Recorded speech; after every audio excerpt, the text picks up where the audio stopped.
my courtesy to our acting senior high school guidance counselor, my dear grade 12 students, ladies and gentlemen, good morning.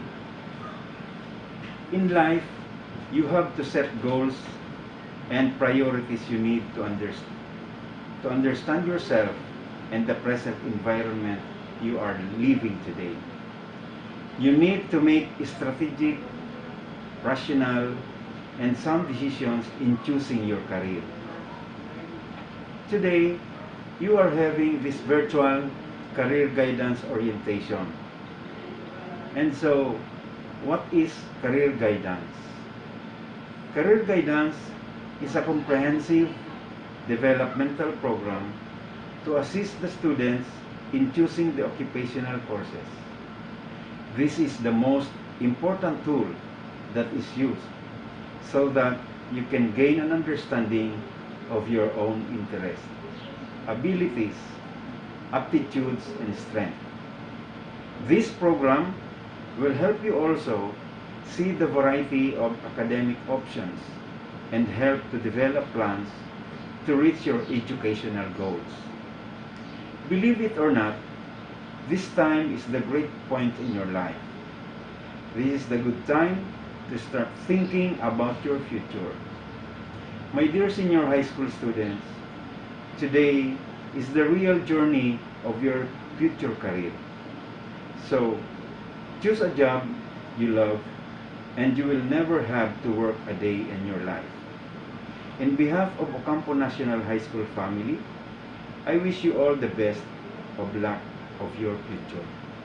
Thank you and good morning.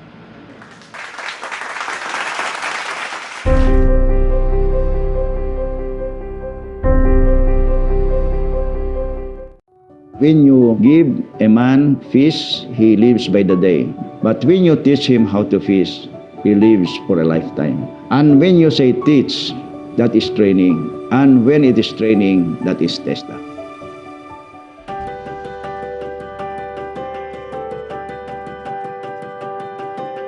Ang purpose ng pag-train is para magkaroon ng trabaho. That's why we partner with, for example, ang DTI. So sila may mga regulatory function over industries. Yung mga industries na yan, sila naman ngayon ang aming kinaka-partner when it comes sa need nila. That's where we are going to train people. Para pagkatapos ng training, malaki ang percentage ng employment. That's called matching din. It is based on the industry needs. Wala namang trabaho na naibibigay na kung hindi mo alam. Kailangan i-train ka muna. Ang ideal na scholar ng TESDA, I would say, yung nangangailangan ng trabaho. Marami dyan ang hindi maka-afford ng college education. Meron na tayong tinatawag na lateralized diploma course. Hindi sila nagiging idle. So, that is the option na ibinibigay ng gobyerno sa kanila na hindi dahil sa kahirapan ay hindi na sila magkakaroon ng magandang future. We have that opportunity sa ating kababayan. Another important sectors, ito yung nabibigyan lang ng mga OFW, yung mga IPs natin. Ganon din yung mga former rebels. We still attend to them. Bigyan namin sila ng training para magkaroon sila ng trabaho at hindi na nila maisip pa yung bumalik sa pagiging NPA dahil kasi meron na silang magandang kabuhayan. Our door is open sa lahat para magkaroon sila ng opportunity na magkaroon ng training at magkaroon sila ng livelihood after. At pag meron kami nga na-train para magkaroon ng trabaho, nababawasan ang unemployed natin sa ating bansa and that practically addresses yung problema sa poverty. It has an effect proportionate to the improvement naman ng ating peace and order.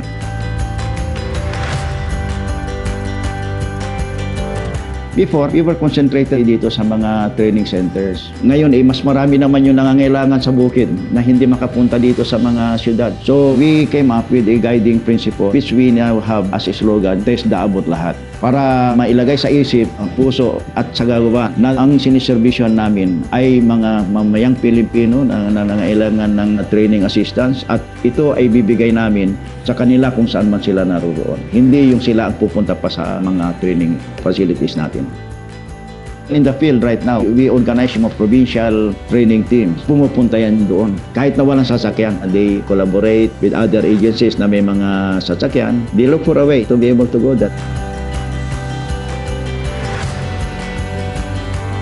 When I assumed as the Director General of TESDA, I immediately went around after assumption at nakita ko yung sitwasyon ng ating mga provincial offices, regional training centers. It needs a lot of improvement, saka upgrading, modernization. Ito ngayon yung mga ginagawa namin, prioritizing yung ating mga training centers sa pagbibigay ng scholarship program para from there they can improve yung kanilang mga training facilities para may marating ang serbisyo ng TESDA sa lahat ng ating mga kababayan, including those who are in the far-flung areas, sa mga barangays natin.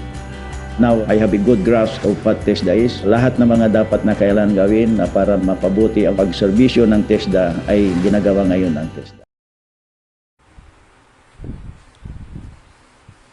Good day everyone sa mga taga Ocampo National High School, and this is our participation to the virtual career guidance of your school. Yung nagsalita po kanina is our Secretary Sid La Peña. And for the career guidance today, I'm Rosalyn T. Parida, the Vocational School Superintendent 1 of Ragay Polytechnic Skills Institute. And I'll be talking about TESDA. So, kagaya ng sinabi ng Secretary namin kanina, ang slogan ng TESDA is TESDA abot lahat, kasi po inaabot namin yung lahat ng sectors ng ating society. Yung mga training programs po namin, inilalapit namin sa masa. And nang umupo po ang aming secretary, ang sabi niya, we must win the hearts and minds of the people through technical vocational education training as a solution in stamping out the cause of poverty. What TESDA does directly impacts on the lives of the people. So ano nga po ba si TESDA or ang Technical Education Skills Development? So brief history lamang po, ang aming ahensya ay nabuo ng 1994 through Republic Act No. 7796 na nilagdaan po ni then President Fidel V. Ramos.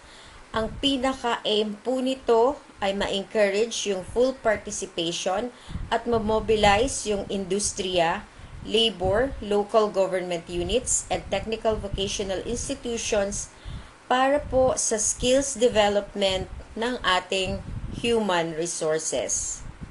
So, si TESDA po, kumbaga meron po kaming 4 training modalities, school-based at saka center-based. Meron po kasing mga TESDA administered schools. Meron din po kaming provincial training centers na mismong ina-administer ni TESDA. Then we have yung enterprise-based. Ito po, kumbaga matututo yung bata sa school and at the same time pinapadala po siya sa industriya para pa mas lalong mahasa sa kung anumang skills ang nadadapat niyang matutunan. And we also have yung aming community-based training kung saan inilalapit po namin mismo sa community ang aming skills training programs. So, in the whole Bicol region, kumbaga po, ito po ang ating mga training providers. Meron pong 7 TESDA schools. May 2 po yan dito sa Camarines Sur. Isa po yung school namin, Ragay Polytechnic Skills Institute. And the other one is Camarines Sur Institute of Fisheries and Marine Sciences or CASIFMAS. The rest po ng TESDA schools ay nasa ibang probinsya within the Bicol region. We also have 5 training centers dito po sa Camarines Sur. We're lucky na nandito po ang ating regional training center sa San Jose, Pili. And we also have 1 provincial training center in Libmanan, Camarines Sur. The rest po, mga kapartner po ni TESDA sa pagkandak ng training, we have 157 private na mga technical vocational institutions. Kung mahahalata po ninyo, there are also private schools na may mga ina-offer po na programa ni TESDA. And hindi po sila makaka-offer niyan kung hindi sila registered ng TESDA. So we have 157 po in the entire Bicol region. Meron din pong mga state universities and colleges and local universities and colleges na nag-o-offer ng mga TESDA programs. So we have 6 in the whole Bicol region. And we have po, kapartner din po namin ang mga local government units. Meron pong mga LGU run training centers. And we have 23 in the whole Bicol region. Plus, agriculture po ang isa sa mga priority ni TESDA. So, we have 9 farm schools in the Bicol region. So, ito po yung nagtutulong-tulong para ma-deliver yung iba-ibang programa ni TESDA sa buong Bicol. Now, eto po, this is very important. Si TESDA po nagbibigay ng mga scholarship programs. So, kagaya po ninyo, you'll be graduating from senior high school. After your graduation, para po mabigyan kayo ng idea, maybe you can access some of our scholarship programs po. Etong mga scholarship programs po namin ito, nirarun throughout the Philippines. But then, syempre po, kasi nandito kayo sa Kamsur, you can also access our scholarship programs dito po sa province of Camarines Sur. Now, ano-ano po ba yung mga scholarship programs ni TESDA? First, we have yung TWSP or the Training for Work Scholarship Program. Second, we have the STEP or Special Training for Employment Program. Third is PESFA, Private Education Student Financial Assistance. And fourth, we have the UAQT or the Universal Access to Quality Tertiary Education Act. Sasabihin po ninyo may pandemic ngayon, so paano po namin ginagawa yung mga training program sa TESDA? We conduct this po on a blended learning modality. So, meron pong online and meron din pong face-to-face. Pag kailangan na pong, kumbaga, mag-hands-on, you'll be required to report sa school on a half, kumbaga po, half lang po ng capacity. Yung isang batch po ng training program namin is 25 trainees, meaning hinahati po namin yan sa 12 at saka 13. Pag mag-face-to-face na po, may schedule na yung 12 magre-report sa institution. And some other days naman, magre-report yung 13 sa training institution for hands-on. And during the hands-on, syempre po, ino-observe yung mga health and safety protocols natin. So, eto po, training kung sino-sino po ba yung pwedeng maka-access ng aming mga scholarship programs. Ito po, yung 4 na scholarship programs po na minention ko, TWSP, STEP, PESFA, and UAQT, it seeks to address the needs of prospective beneficiaries from industries, communities, and the special clients. So, sino yung mga special clients? Ang special clients po refer to special target beneficiaries. Eto po, may listing po kami ng aming mga special clients. First, we have the farmers and fishermen, workers in the informal sectors, migrant workers, indigenous people and cultural communities, mga kababaihan, persons with disability, senior citizens, victims of calamities and disasters, out-of-school youths, at saka po yung urban poor. Aside from that, we also consider as our special beneficiaries yung mga solo parents and their children, OFWs and their dependents, drug surrenderies and their dependents, mga victims of human trafficking, yung mga wounded in action or killed in action po na mga members ng AFP at saka PNP at saka ang kanilang mga dependents, rebel returnees, inmates and detainees and their dependents, micro-entrepreneurs at saka po ang kanilang mga pamilya, members of cooperatives, internally displaced population, and other related or similarly situated clients. Tingnan niyo po ang aming mga kliyente, varied po talaga yan. Actually, kahit naman po sino, pwedeng maka-access ng scholarship programs ni TESDA. So, ano po ba yung qualification ng aming mga beneficiaries para maka-avail ng scholarship programs ni TESDA? So, general requirements po, syempre po, Filipino citizen.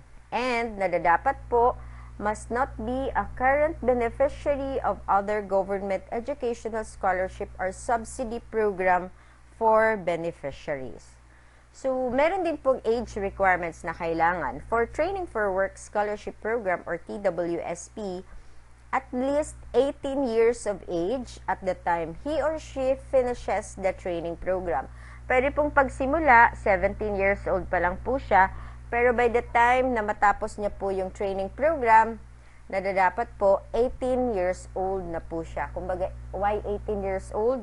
Employable age na po yung 18 years old. Kasi from the name itself, Training for Work Scholarship Program, eto pong training na to, ang pinaka main purpose niya, after pong nag-training program, after maka-acquire ng skills, kumbaga po, magtatrabaho ang bata. Now, for Special Training for Employment Program STEP, o kaya po yung Private Education Student Financial Assistance, ina-accept po ang at least 15 years old at the start of the training program. So, balikan po natin ng konti yung Training for Work Scholarship Program.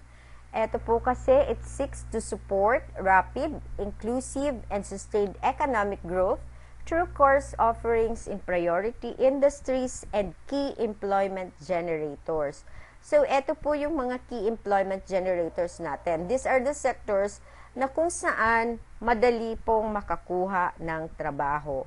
Pwede pong sa agriculture, tourism, IT, BPM, industry, semiconductor and electronics, automotive, manufacturing, logistics, general infrastructure, new and emerging sectors. So, ano po ba yung mga courses o programa na pwede nyong pagpilian?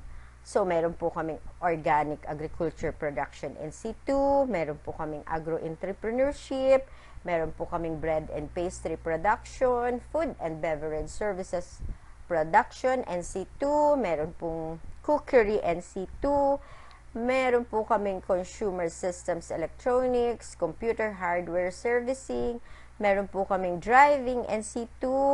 So, napakarami po ng pwedeng pagpilian ng mga courses or programa sa TESDA. Next po, ano po ba ang benefits? So, ang trainee po shall be entitled to free training and assessment. So, during the training, wala po kayong babayaran kahit piso. And during assessment naman po, kung saan, kumbaga, kinakailangan po na mag-undergo kayo ng assessment para makakuha kayo ng national certificate. Wala rin din po siyang babayaran. Including the training allowance po, you will be given 160 pesos per training day as allowance. Dahil nga po ngayon ay pandemic, si TESDA po ay nagbibigay pa ng 500 peso internet allowance at saka po 500 peso na health protection equipment for the entire training program. And the TVI shall not exact any additional training and assessment fees from the beneficiaries of this program. Hindi po pwedeng hingan kayo ng additional na parang contribution during the training and assessment. Bawal po yun. So, yan po yung benefits once makapag-avail kayo ng Training for Work Scholarship. Next po, Special Training for Employment Program. Ito po is a community-based training program kung saan inilalapit po namin sa community ang aming mga skills training program. You do not need to go to our training centers or schools to undergo training program. This one po is in partnership with the congressional district at saka mga local governments. So, ano naman po yung specific benefits for STEP? Kagaya rin po ng Training for Work Scholarship Program, yung trainee po is entitled to free training and assessment. May allowance din po siyang 160 pesos per day, 500 peso internet allowance, and 500 peso health protection equipment. Ang kagandahan din po sa STEP, starter toolkits shall be given to each trainee. So, halimbawa po, nag-aral ka ng dressmaking NC2 o kaya bread and pastry production NC2. Now, mabibigyan ka po ng toolkits. Yun nga lang po, pagka minsan, hindi po agad-agad na ibibigay, but then, kumbaga po, maibibigay at maibibigay po yung toolkits sa inyo, sa mga trainees. Ito po kasi with the idea na after ng training program, mas maganda kung makapagnegosyo on their own ang atin pong mga trainees. Like for example, kung nag-aral siya ng bread and pastry production NC2, pwede po siyang mag-set up o maglagay ng bakery o kaya yung kanyang mga binibake, pwede niya pong isell online. So, meron din po kaming private education student financial assistance. Again, this one of scholarship program ni TESDA. Ang target beneficiaries po shall have the following qualifications. Must be senior high school graduate or high school completer, a Filipino citizen of at least 15 years old at the start of the training, and yung annual family income po na dapat not more than 300,000 pesos. So, eto po, yung PESFA scholars naman po shall be entitled to free training cost, student allowance, book allowance, and assessment fee. So, yung student allowance po natin, 160 pesos a day. May book allowance pong 2,000 pesos for the whole training program, for bundled program, or 500 pesos for non-bundled program. Pag sinabi po natin non-bundled program, parang isang programa lang po yung kinukuha mo sa TESDA. Again, halimbawa, bread and pastry production lamang po. So, bibigyan ka ng 500 pesos na book allowance. Pero if in case doon ka nag-enroll sa bundled program, like naka-enroll ka sa bread and pastry, after mong mag-bread and pastry, kukuha ka ulit ng cookery NC2. So, may book allowance po siyang 2,000 pesos. So, ito po yung pang-apat naming scholarship program, the Universal Access to Quality Tertiary Education Act or UAQT. Kayo po at mga mag-graduate na ng senior high school, qualified po kayo dito sa scholarship program na UAQT. So, ano po ba yung specific requirements? 10 years basic education and other entry requirements. O kaya po, kumbaga, ngayon kasi may senior high school na, so, qualified po dito yung ating mga graduates ng senior high school. Then, dapat po, either may NCAI, MATB, or nakapag-YP for SC profiling po sa amin. And, kumbaga, dapat po pasok din sa ibang entry requirements if applicable. So, yung, eto po, kumbaga, this year po, yung under our scholarship program on the Universal Access to Quality Tertiary Education Act, mag-o-offer na po si TESDA ng 3-year diploma program. Dito po sa Camarines Sur, i-offer po siya ng Ragay Polytechnic Skills Institute sa Poblasyon Ilawod, Ragay, Camarines Sur. We will have 24 slots po, 3-year diploma program in hotel services and restaurant management. So, for 3 years po, scholar ang bata, may mga corresponding benefits din po siya. Pero as a scholar, wala po siyang gagastusin during the training program for the next 3 years. Yung kasifmas naman po sa Pasakaw will be offering a 3-year diploma in computer and electronics technology. Baka sabihin niyo po, masyadong malayo sa inyo, no? Ragay at saka Pasakaw. But then, antayin nyo lang po, malapit na, sana makapag-offer na rin po ang Regional Training Center namin sa Pili. Mag-o-offer din po yan soon ng 3-year diploma program. Ito pong 3-year diploma program ni Ragay Polytechnic Skills Institute at saka ng Kasifmas. Ayan po, as I've said, libre po ang training, libre ang assessment for 3 years. Plus, maya-maya po, I'll be explaining the other benefits. So, Halina't maging TESDA Scholar. Mag-register sa aming 3-year diploma in Hotel Services and Restaurant Management. 3 taong training, 3 taong libre. Maging isa sa 24 na scholars.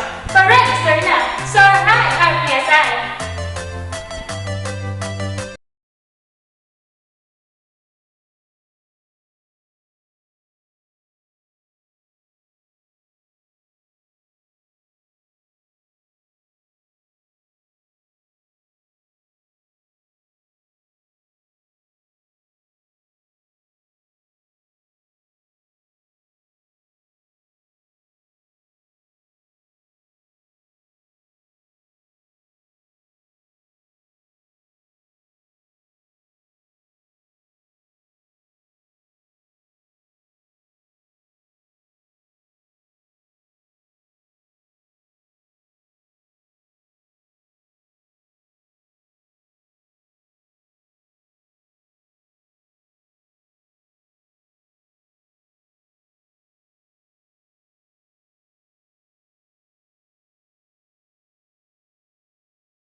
Good morning, students. I'm Sir Mike of the Department of Labor and Employment, Camarines Sur, and I will be your speaker for today in this career guidance session.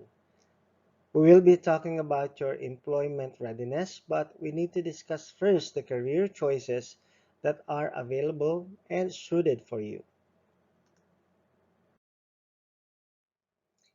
There are three things that you need to do first before choosing your career. Number one, learn about yourself. Gaano nyo kakilala ang inyong sarili? Ano ang inyong mga pangarap, hilig, o mga bagay na gusto nyong gawin? Number two, learn about careers. Ano-ano ang mga propesyon o trabaho na maaari mong gawin pagkatapos yung mag-aral? And number three, make a plan. Ano ang mga bagay na dapat nyong gawin upang maabot ang inyong mga pangarap? Learn about yourself. What do you want to be when you grow up? Lahat tayo nung bata pa ay tinatanong kung ano ang gusto natin maging paglaki. Pero kahit anuman ang gusto nyong maging paglaki, always remember that what you are doing in school right now will have an impact in what you do in the future. So, pangarap mo na maging isang guro. So, ibig sabihin, kailangang mag-aral ka ng mabuti upang maabot mo ito. Sino ka? Ngayon pa lang, kailangan mo nang tanungin ang iyong sarili. What do I like doing? What are the activities that I don't like? So ano ang gusto ko laging gawin? At ano ang mga bagay na ayaw kong gawin? What are my interests? Ano ang mga hilig ko? What are my talents? Ano ang mga talento na meron ako? Kaya ko mang kumanta, magtugtog ng mga instrumento, o kaya na may sumayaw? What am I good at doing? Saan ako magaling? Career development is a continuous process with a series of choices.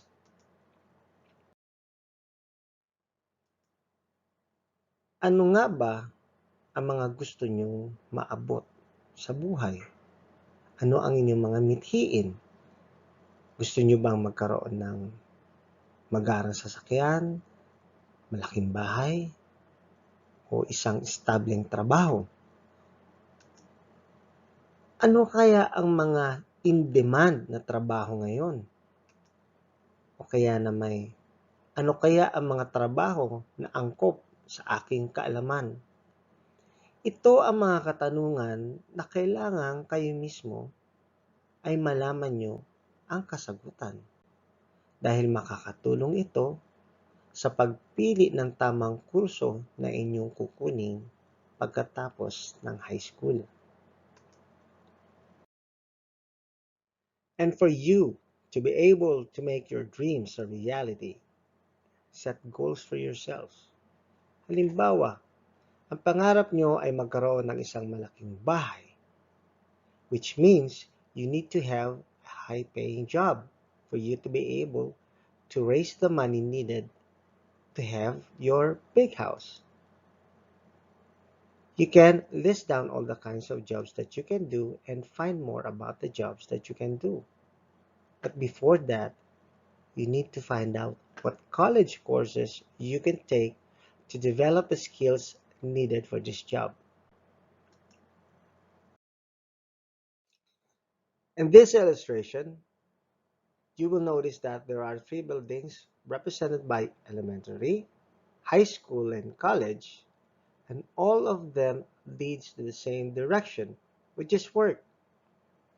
This only shows that all persons, regardless of educational attainment, will have an equal opportunity to gain work. Now, after high school, You might want to ask this question: is it important to go to college or vocational school? Huwag po nating kalimutan na mas maraming oportunidad na makakuha ng mas magandang trabaho kung tayo ay nakapagtapos ng pag-aaral.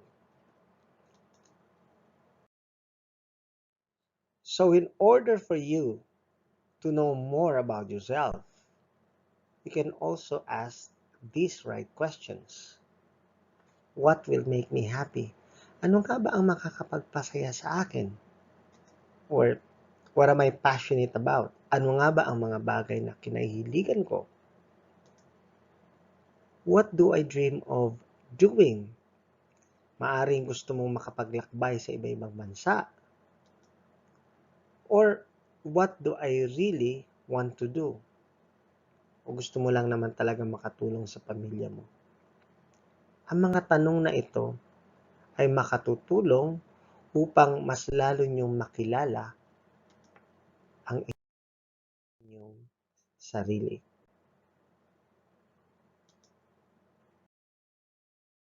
Now that you know yourself better, you can now evaluate yourself before choosing a career.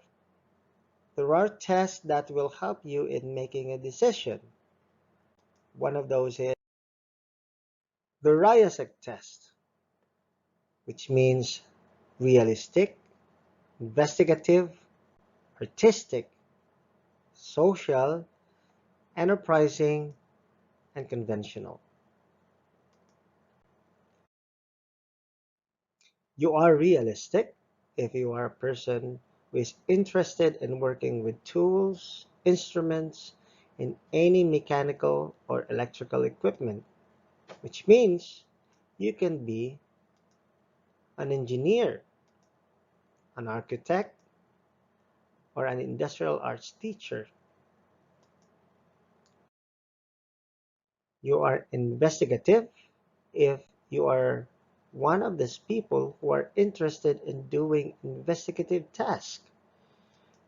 You can be a research or systems analyst, a physician, or a psychologist. You are artistic if you like painting, singing, dancing, reading and writing literature. So you can be an artist, a musician, an actor. You are also a social person if you like to help people. You like to counsel or teach other people, which means you are service oriented. So you can be a counselor, a teacher, or a therapist, a nurse. You are enterprising if you like selling, influencing, and persuading people, which means you are business oriented. You can be a salesperson, a contractor, a manager, or a personal recruiter.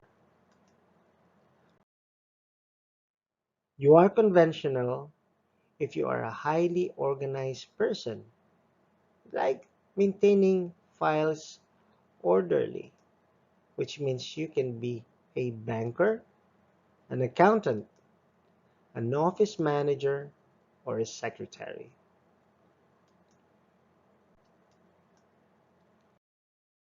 Now you know the career that you want to pursue. It's time to make a plan. There are skills that you need to acquire before pursuing your career. For example, you want to become a teacher, which means you must have a good communication skills. In that way, you will be able to convey your ideas clearly and teach your students more effectively. You must be responsible because your students are under your protection. You must also be a creative thinker because there might be a couple of ways to present your ideas. Personal skills are your strengths and weaknesses. Technical skills, as simple as making presentations such as this, eagerness to learn. Because even if you are already a teacher, some things might need to be learned from your students, like being young at heart, people or social skills. You should be able to maintain good relationships with your colleague as well as with the parents of your students. And lastly, self-management. It is to be able to control your feelings and actions even if you are heavy on emotions. You may develop these skills through hobbies, social activities, household chores, volunteer work, community work, and most importantly, school. And after you have acquired and developed these skills, welcome to the world of work. Some of you might find a job locally or abroad, and some of you might want to start your own business. So I would like you to watch a video on preparing for a job at isulat nyo ang mga tips o mga bagay na kailangan nyong tandaan sa paghanap ng trabaho. Wait, let me check the requirements that I have here. Resume? Check. Birth certificate, diploma, and transcript of records? Check. NBI and police clearance? Check. Training certificates? Check. Looks like I'm all set. Jerome, where are you going? Hey, Connie. I'm going to Makati for a job interview. I'm very excited for this. I can see that. How did you prepare for the interview? I just followed some tips from a very reliable source. Know the company. Groom, to impress the interviewers.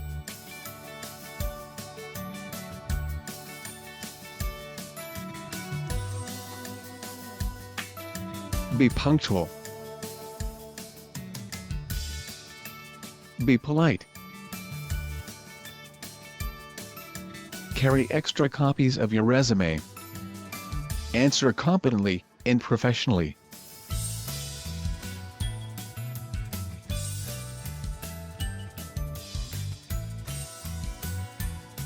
Avoid eating, chewing gum, and using smartphones.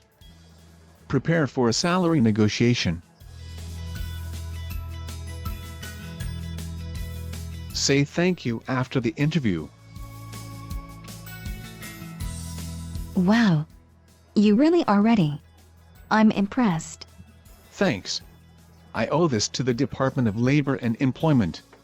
They gave me this. This is the employment guide for students and job seekers. There are many useful information here regarding work, even for your own business. I didn't know they have those kinds of services. Where can I get that guide? Just log on to www.dole.gov.ph and download a file from the link there. Oh, the bus is here. I have to go. Good luck on your interview. Thanks. See you later. I should check the guide also. Jerome said that it contains useful information for the business that I'm planning to put up.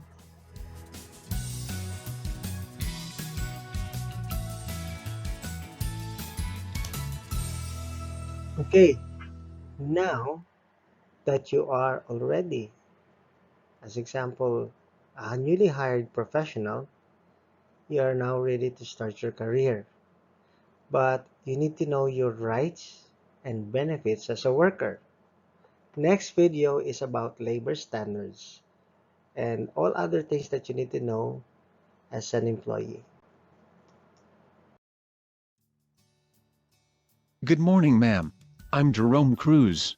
I've received a phone call the other day asking me to come here for an interview. Good morning, Jerome. I am Sheila from the HR department. The boss is still in a meeting. Would you mind waiting for a bit? Oh, that would not be a problem, ma'am. I can wait. Welcome to the company, Mr. Cruz. Thank you, sir. I will do my best to contribute to the company's goals. Glad to hear that. Now then, Sheila will be orienting you on matters related to your employment. Again, welcome. Thank you very much. Congratulations, Jerome. Now that you are employed, you are entitled to receive wages, as well as other wage-related benefits that are provided for in the Labor Code. Employees of this company may also enjoy other additional benefits provided for in a collective bargaining agreement with the employee's bargaining agent. We normally work for 8 hours a day. With that, you are provided a non-compensable 1-hour time off for your meal, which is excluded from the 8-hour workday.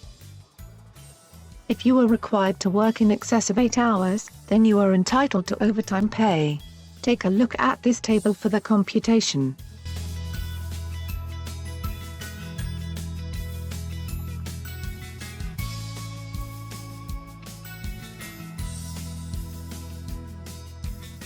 Also, about your rest days, a rest day is 24 consecutive hours for every 6 days of work. Rest days can be scheduled on any day by the employer, upon consultation with the employees. In our case, it's on Sundays. Any questions so far? I would just like to know, what if I am required to work on a holiday or rest day? Will there also be additional compensation for me? If you work on a holiday or rest day, you are entitled to your basic pay, plus the following.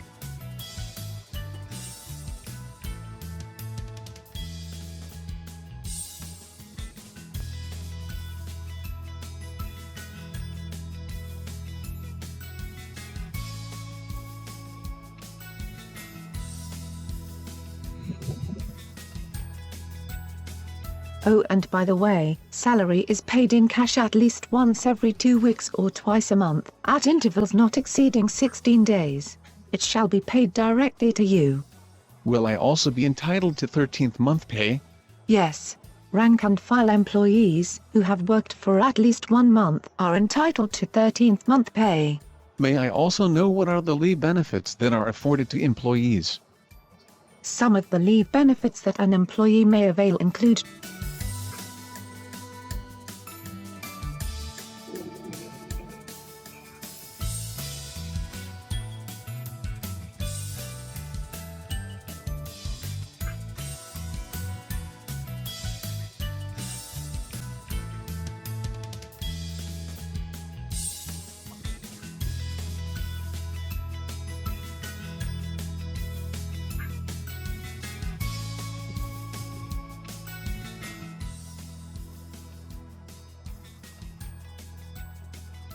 Those are just some of the compensation and benefits that we, as employees, are entitled to. Now, in exchange to these, we are expected to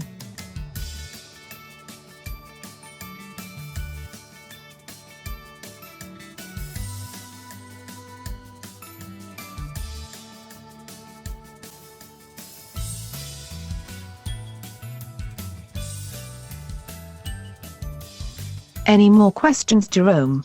For the moment, no more questions, ma'am. Thank you for all the information. Good. I will be providing you with the company rulebook to serve as your guide, and feel free to approach me if you have any questions. You may officially start work on Monday. Again, congratulations and welcome to the company. Thank you and good day.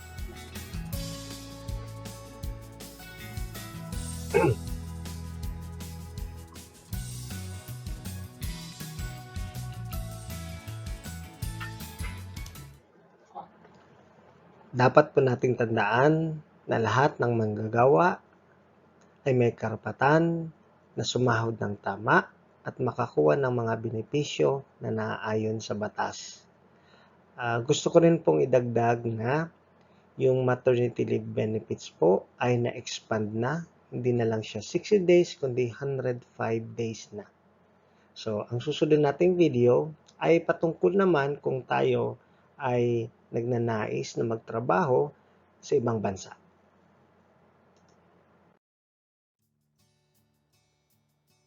Hi, Vic. Where is everyone else? I thought I was late already.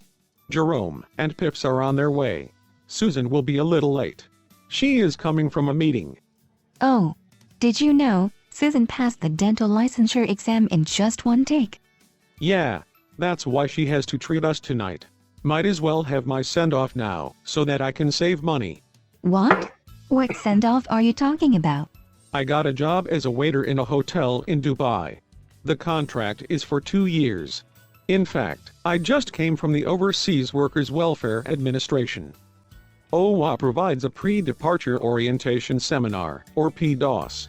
It is a whole-day orientation for OFWs consisting of a comprehensive module on employment contract familiarization, profile of the country of destination, stages of the OFW's life, health and safety, airport procedures,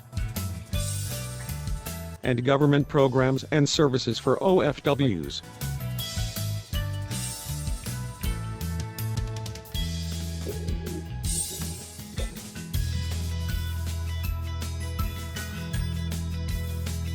It is a requirement so I can get my overseas employment certificate.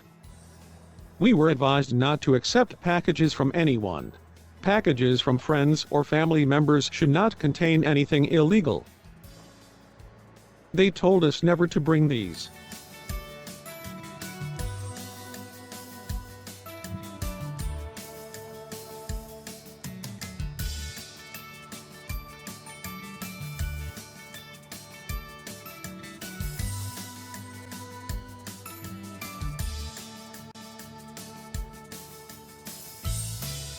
But wait, are you sure about your agency?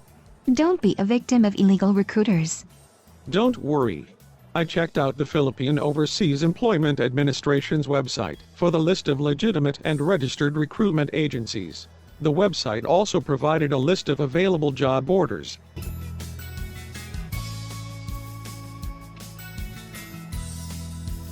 I also attended a pre-employment orientation seminar at the POEA. They discuss the pros and cons of overseas employment to help you decide if you really want to work abroad. In the POs, I was able to get information on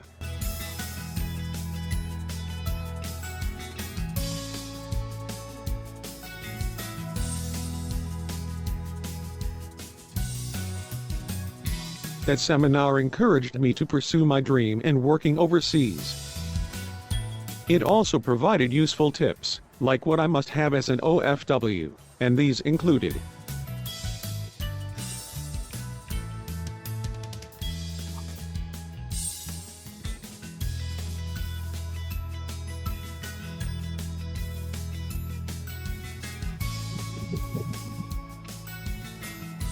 Good thing they have such seminars.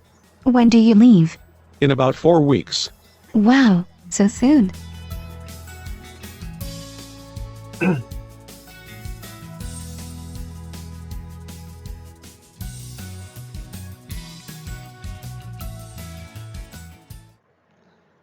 At sakali naman na ang pagtatayo ng inyong sariling negosyo ang nais nyo, ito naman ang susunod na video.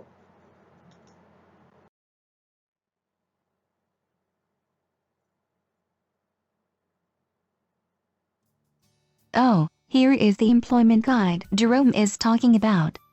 Let me see. Nice. There's a portion about entrepreneurship cycle. There are contact numbers too. I'll call them now and inquire. Good afternoon. This is Beth from Dole. How may I help you? Hello, this is Connie. I saw your contact details in the employment guide at the Dole website. I just want to inquire about entrepreneurship. What do I need to do to start a business? Well, first, Miss Connie, you can have a self-assessment to see if you have the capabilities and experience. Then, have a general idea of the type of business that you want to engage in. I see. Anything else? After you have conceptualized the idea on how to start your business, The next thing to do is to prepare a business plan. In writing this plan, it is important to understand the market and the industry, as well as the competition you will be involved in. I see. Are there agencies that can provide assistance in setting up a business? There is the Department of Labor and Employment.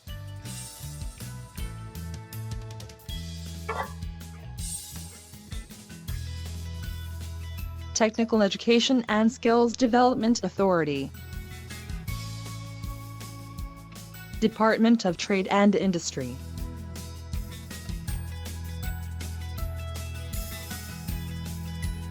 Department of Science and Technology. Department of Agriculture.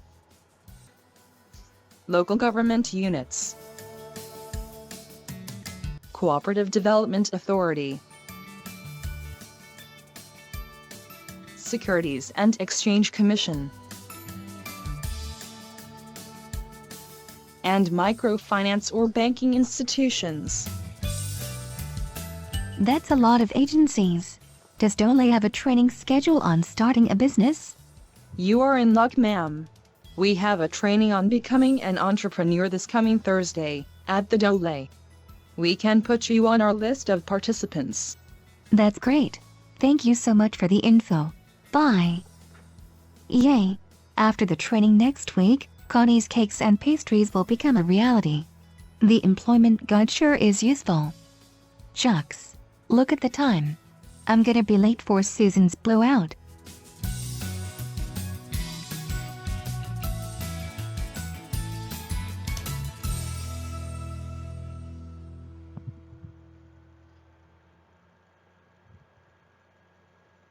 So, kailangan niyo tandaan na sa bawat negosyo na nais yung pasukin, kailangan kayo ay maalam dito.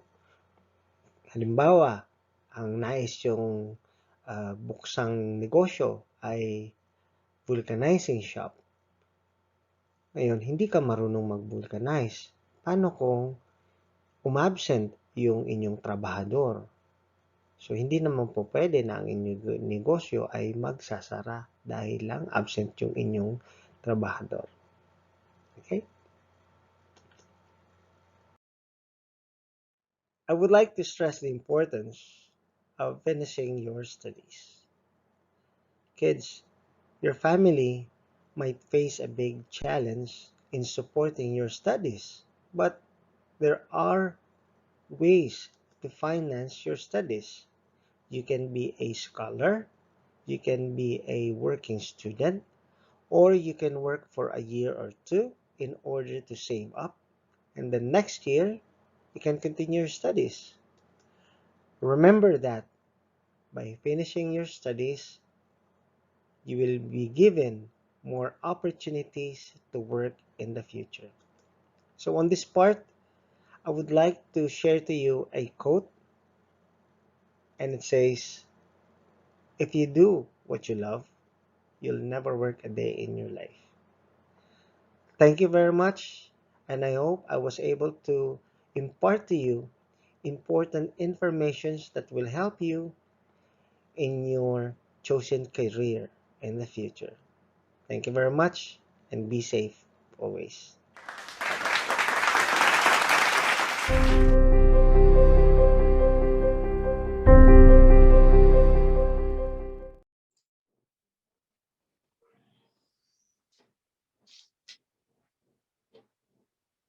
Good morning, everyone.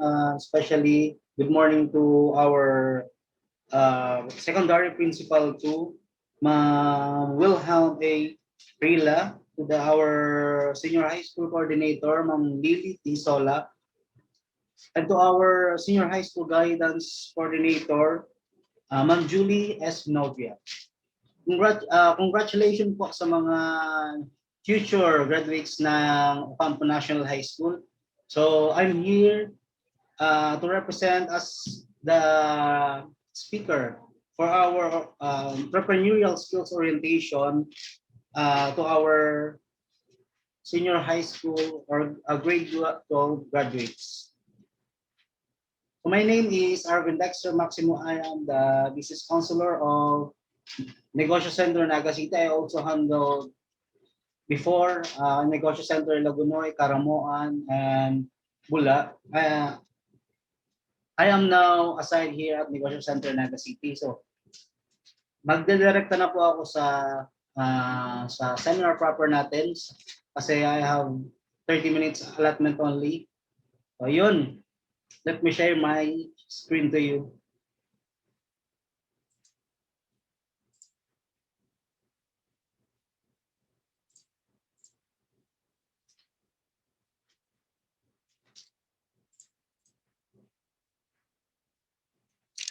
So this is only a recording. So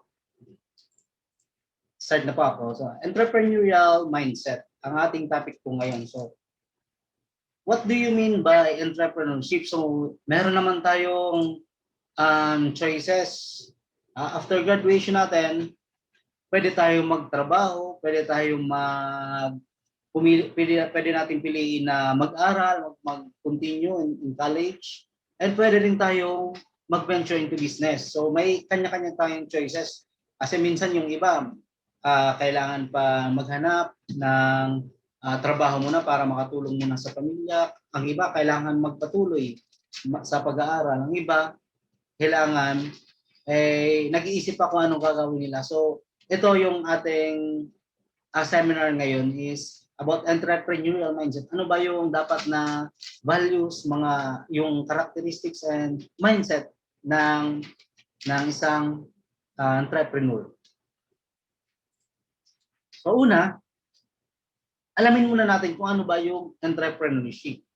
So lahat naman siguro ng high school students natin may background or may subject na entrepreneurship before graduation. So siguro refreshment na rin ito. Entrepreneurship daw is engaging in one's business where one can satisfy creative drive through the management of resources so that she or he could make something new or unique product or create new markets. So yan, entrepreneurship daw is yung business activity sa isang lugar. Yung entrepreneurship is the act of creating business, owner, yung ikaw mismo yung owner, hindi ka empleyado. So entrepreneurship is the act of creating a business or businesses while building and scaling to generate profit.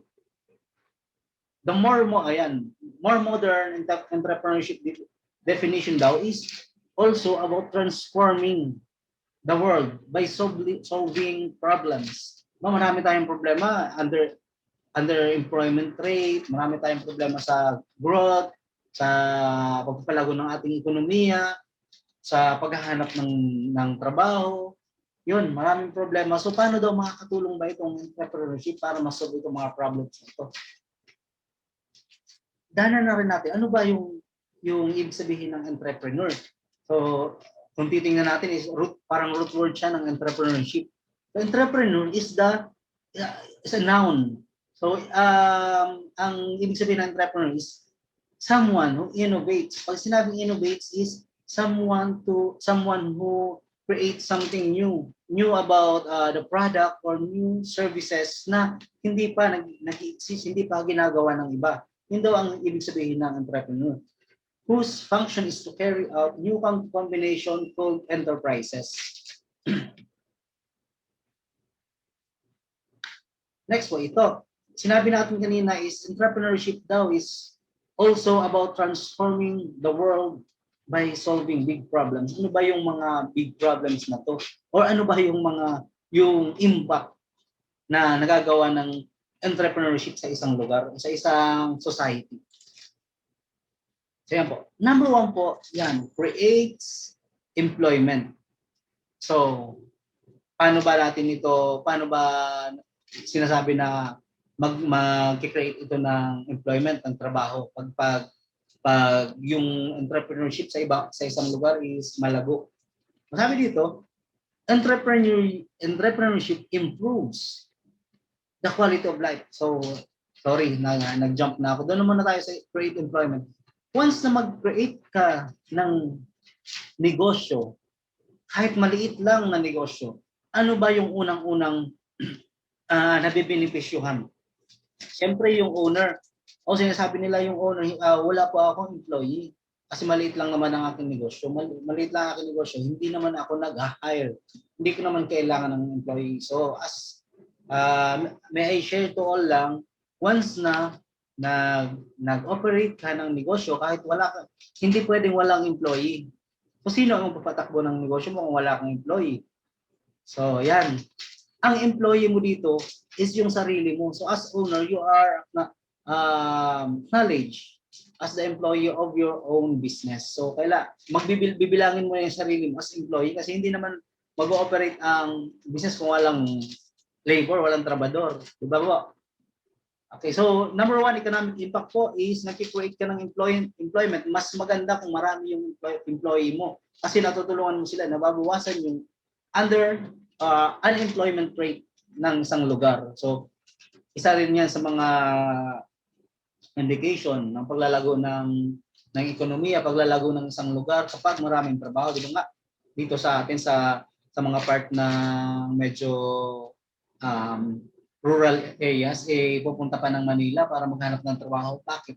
Kasi walang trabaho sa atin.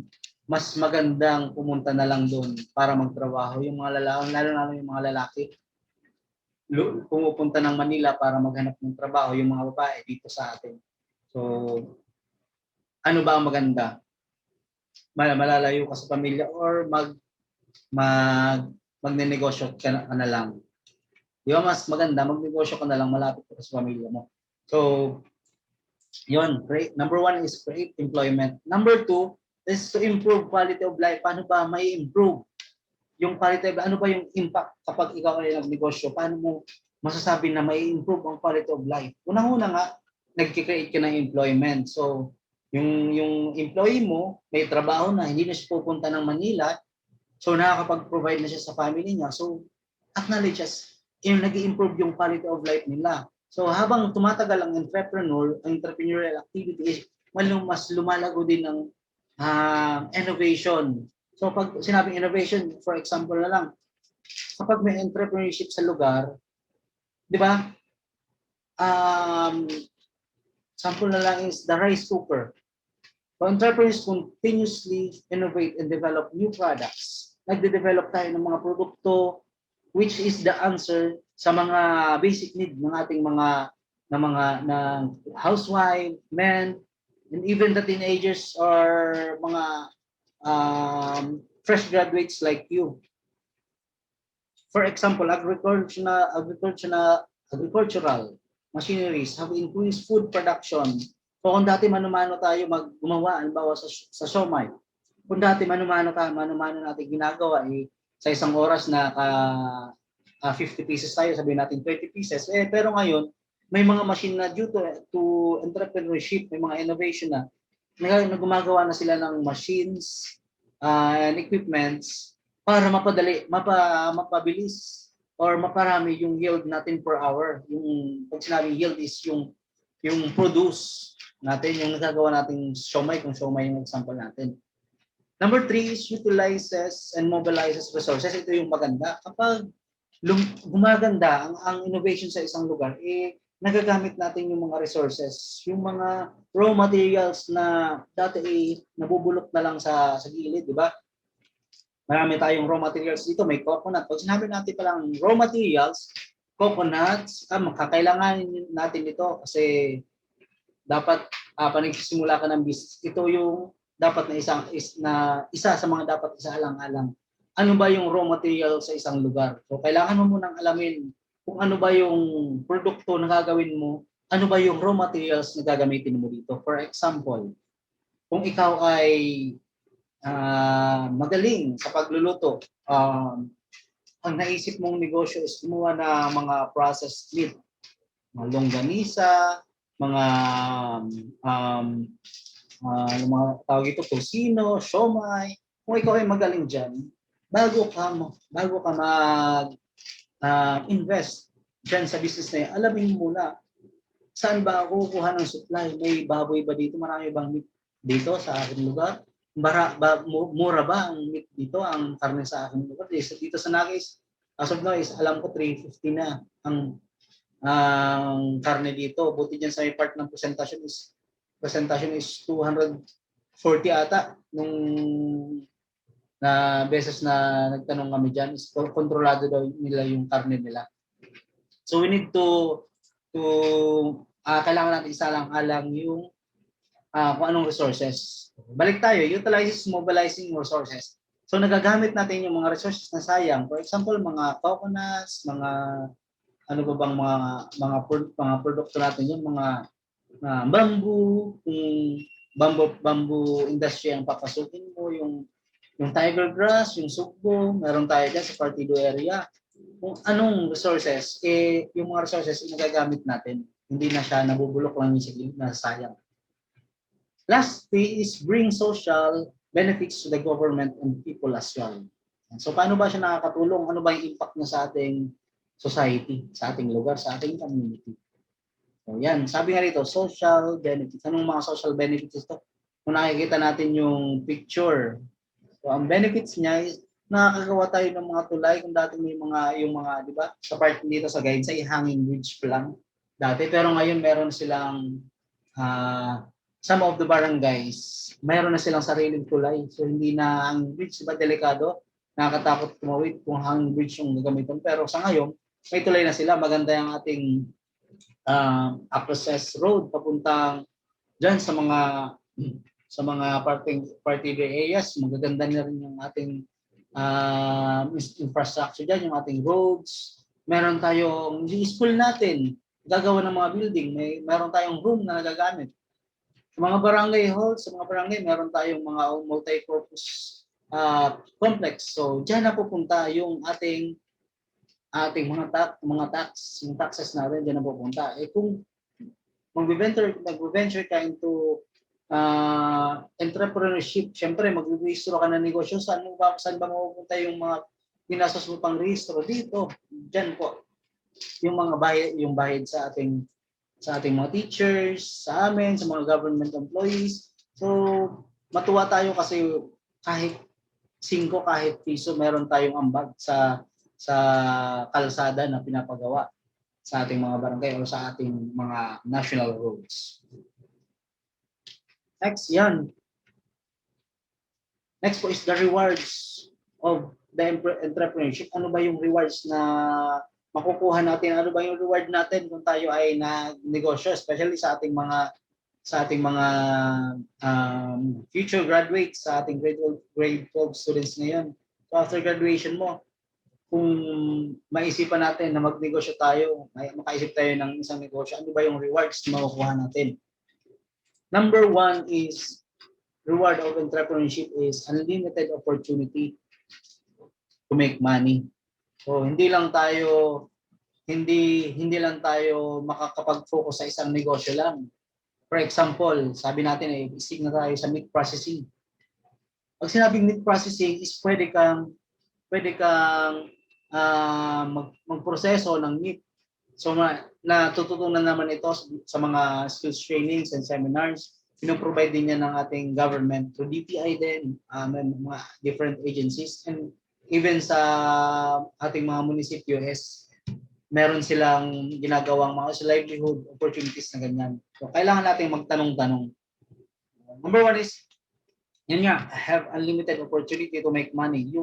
You can have opportunity by, for example, nagnegosyo ka ng yung mga processed meat. So meron kang longganisa, meron kang tocino, meron kang siomai, meron kang embutido. So ano pa ba yung pwera dyan? Ano pa ba yung pwede mong inegosyo? Ano pa ba? Hindi ka lang mag-i-stick dun sa mga produkto mo eh. Hindi ka lang pwedeng mag-stick dun sa processed food mo. Ano ba yung pwede bang maisipan mo na maging revenue, maging ating sales. So, di ba pwede tayong imbes na kasi nagpo-process na naman lang tayo, pwede tayong bumili na rin ng baboy, tapos pwede nga ikaw na rin ang mag-raise ng baboy. mag-alaga ka ng baboy para hindi ka na bumili. So additional income, di ba? Additional, kung hindi mo, pagkatay mo ng baboy, di naman yun magagamit sa food, sa pag-process mo ng meat kasi sobra-sobra na. Pwede mong ibenta. So may meat shop ka na ngayon, di ba? Meron tayong unlimited na opportunity to make money. Kailangan lang nating maging masipag, maging maisip, di ba? Dito rin nagagamit yung sinasabing maisip. Kailangan mo lang palawakin ng isip mo. Ano ba ang pwede kong gawin sa negosyo ko? Ano ba ang pwede ko pang gawin pera dito sa negosyo? Meron tayong mga accessories at na product. Hindi lang tayo pwede mag-focus sa isa lang. Ito. Next po is be your own boss. Ito po yung kagandahan. Sarili mong oras mo. You get to decide what to do on your business. Flexible yung oras mo. Ikaw na yung mag-decide saan ko ba isa-source out yung aking supplies, ano ba yung marketing strategy, paano ko ba maibebenta, ano ba yung gusto kong gawin para maibenta yung produkto ko. So sarili mong desisyon, makakapag-generate ka ng trabaho. So yan, be your own boss. Number 3 is tap your, medyo bibilisan lang po natin ng konti kasi we have 30 minutes only. So, tap your creativity. So, magagamit mo yung pagiging artistic mo or yung innovation. Kung anong gusto mong innovate, maganda dito sa meat twist. Lagyan ko ng flavor. Kung na-empleyado ka lang, hindi mo pwede baguhin yung produkto. Hindi mo pwede baguhin basta-basta yung produkto. Kailangan mong sabihin doon sa boss mo, yung sa may-ari. Pero kung ikaw yung may sarili ka sa sarili ng yung negosyo, wala ka ng boss. Kung may gusto kang gawin sa produkto mo, you have the right kasi negosyo mo yan. So matatap mo yung creativity mo. Fourth is overcome challenges and feel fulfilled. So para rin naman itong senior high school, so nakapag-graduate tayo ngayon. So marami tayong obstacles na dinaanan kasi nandyan na talaga yan eh. Being a successful one and ang successful business naman is hindi instant. May mga process, yung mga problems and hindrance, yung mga pagsubok, nasa daan yan. Kailangan mong, hindi ka pwede mag-skip na hindi mo na yung dadaanan. So nandyan na yan. Kailangan mo lang maging optimistic, positive lang lagi, hindi yung nadapa ka is ayaw na, close na agad yung business. So pag nalampasan mo naman itong mga challenges na ito, yung ma-feel mo naman is fulfilled. Ito po yung ibig sabihin ng overcome challenges and feel fulfilled.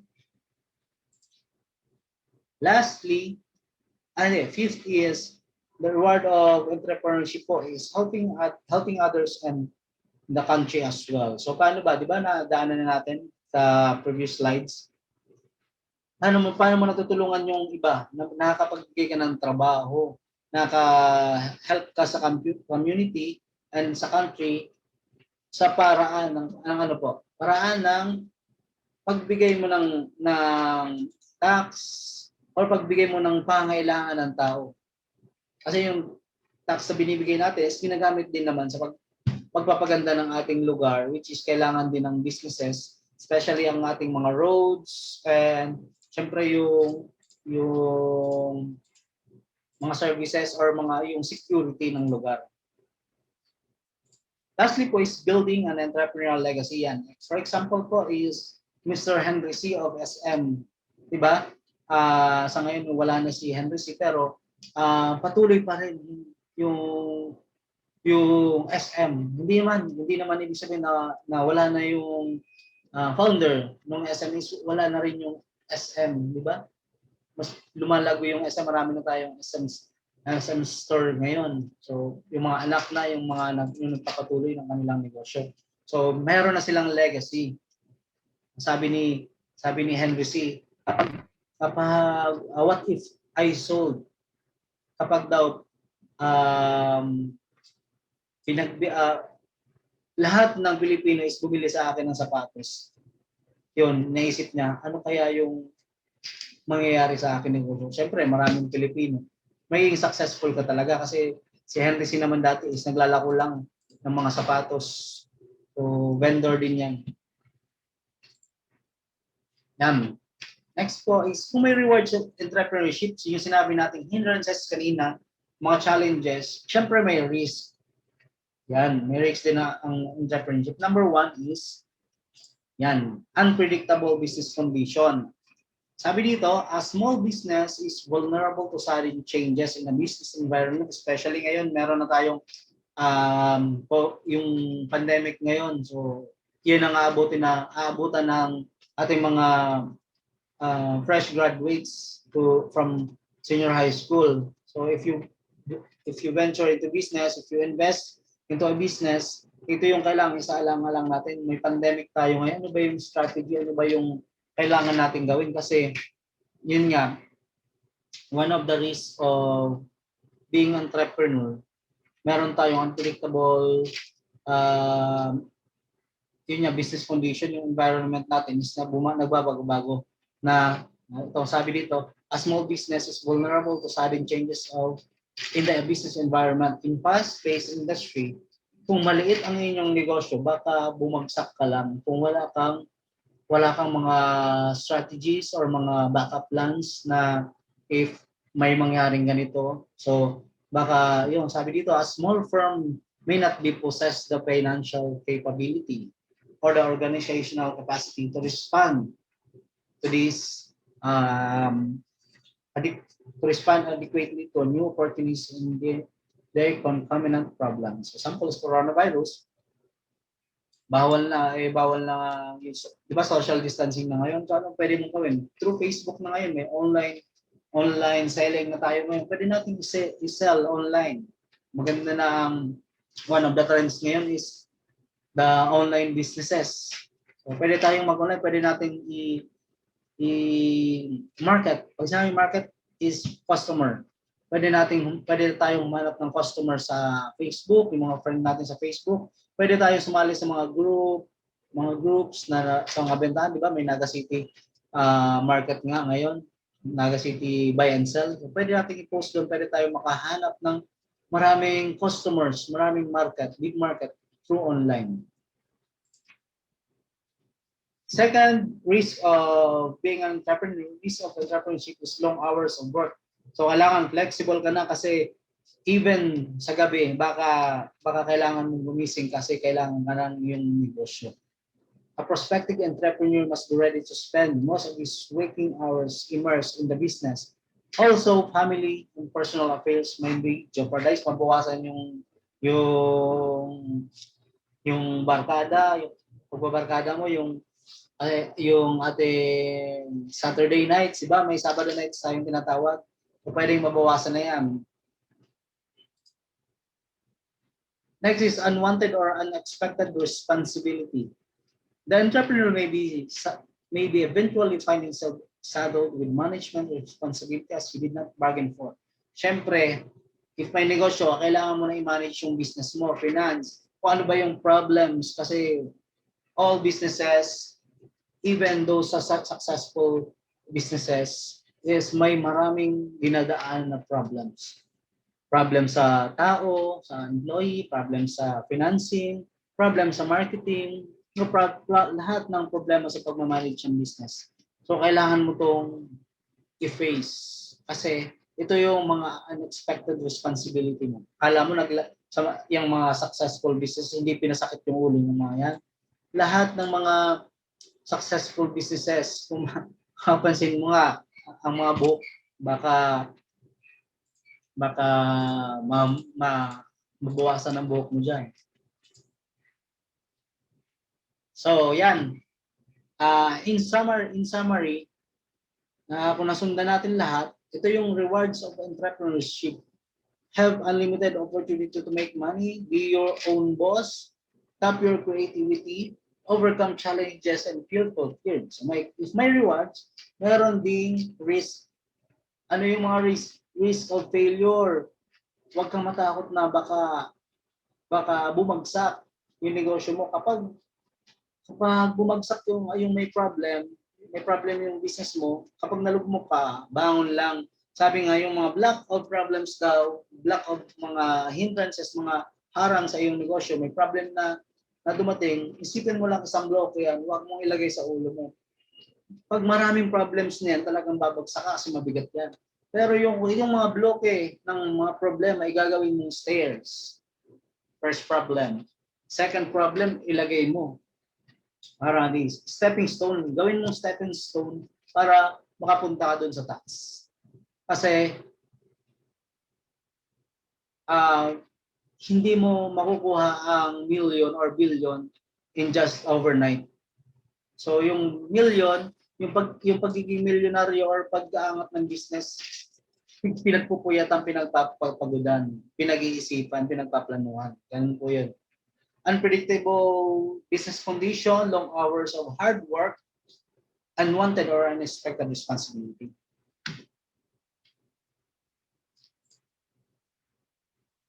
So for our grade 12 students, ito po yung mga industries which can generate sources of income in the Philippines na pwede nating pasukin. Pwede tayong makapag-invest ng money. Ito yung mga revenue stream.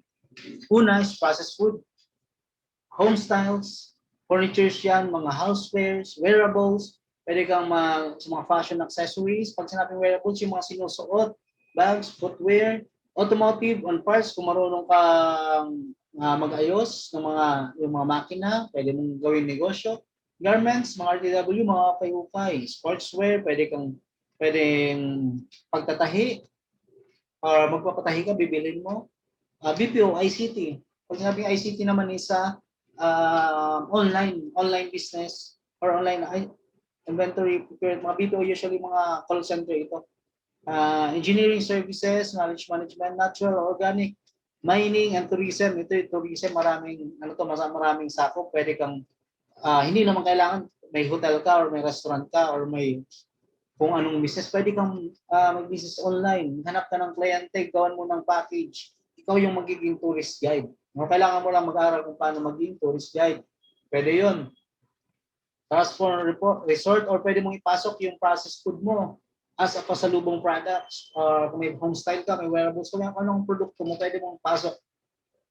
Kasi, di ba yung turismo naman is pag umuwi, kahit nga tayo, pag mag-swimming lang, pag may nakita tayo mga abubot dyan na pwedeng pampasalubong, binibili natin. So pwede natin ipasok ang mga produkto natin into tourism industry.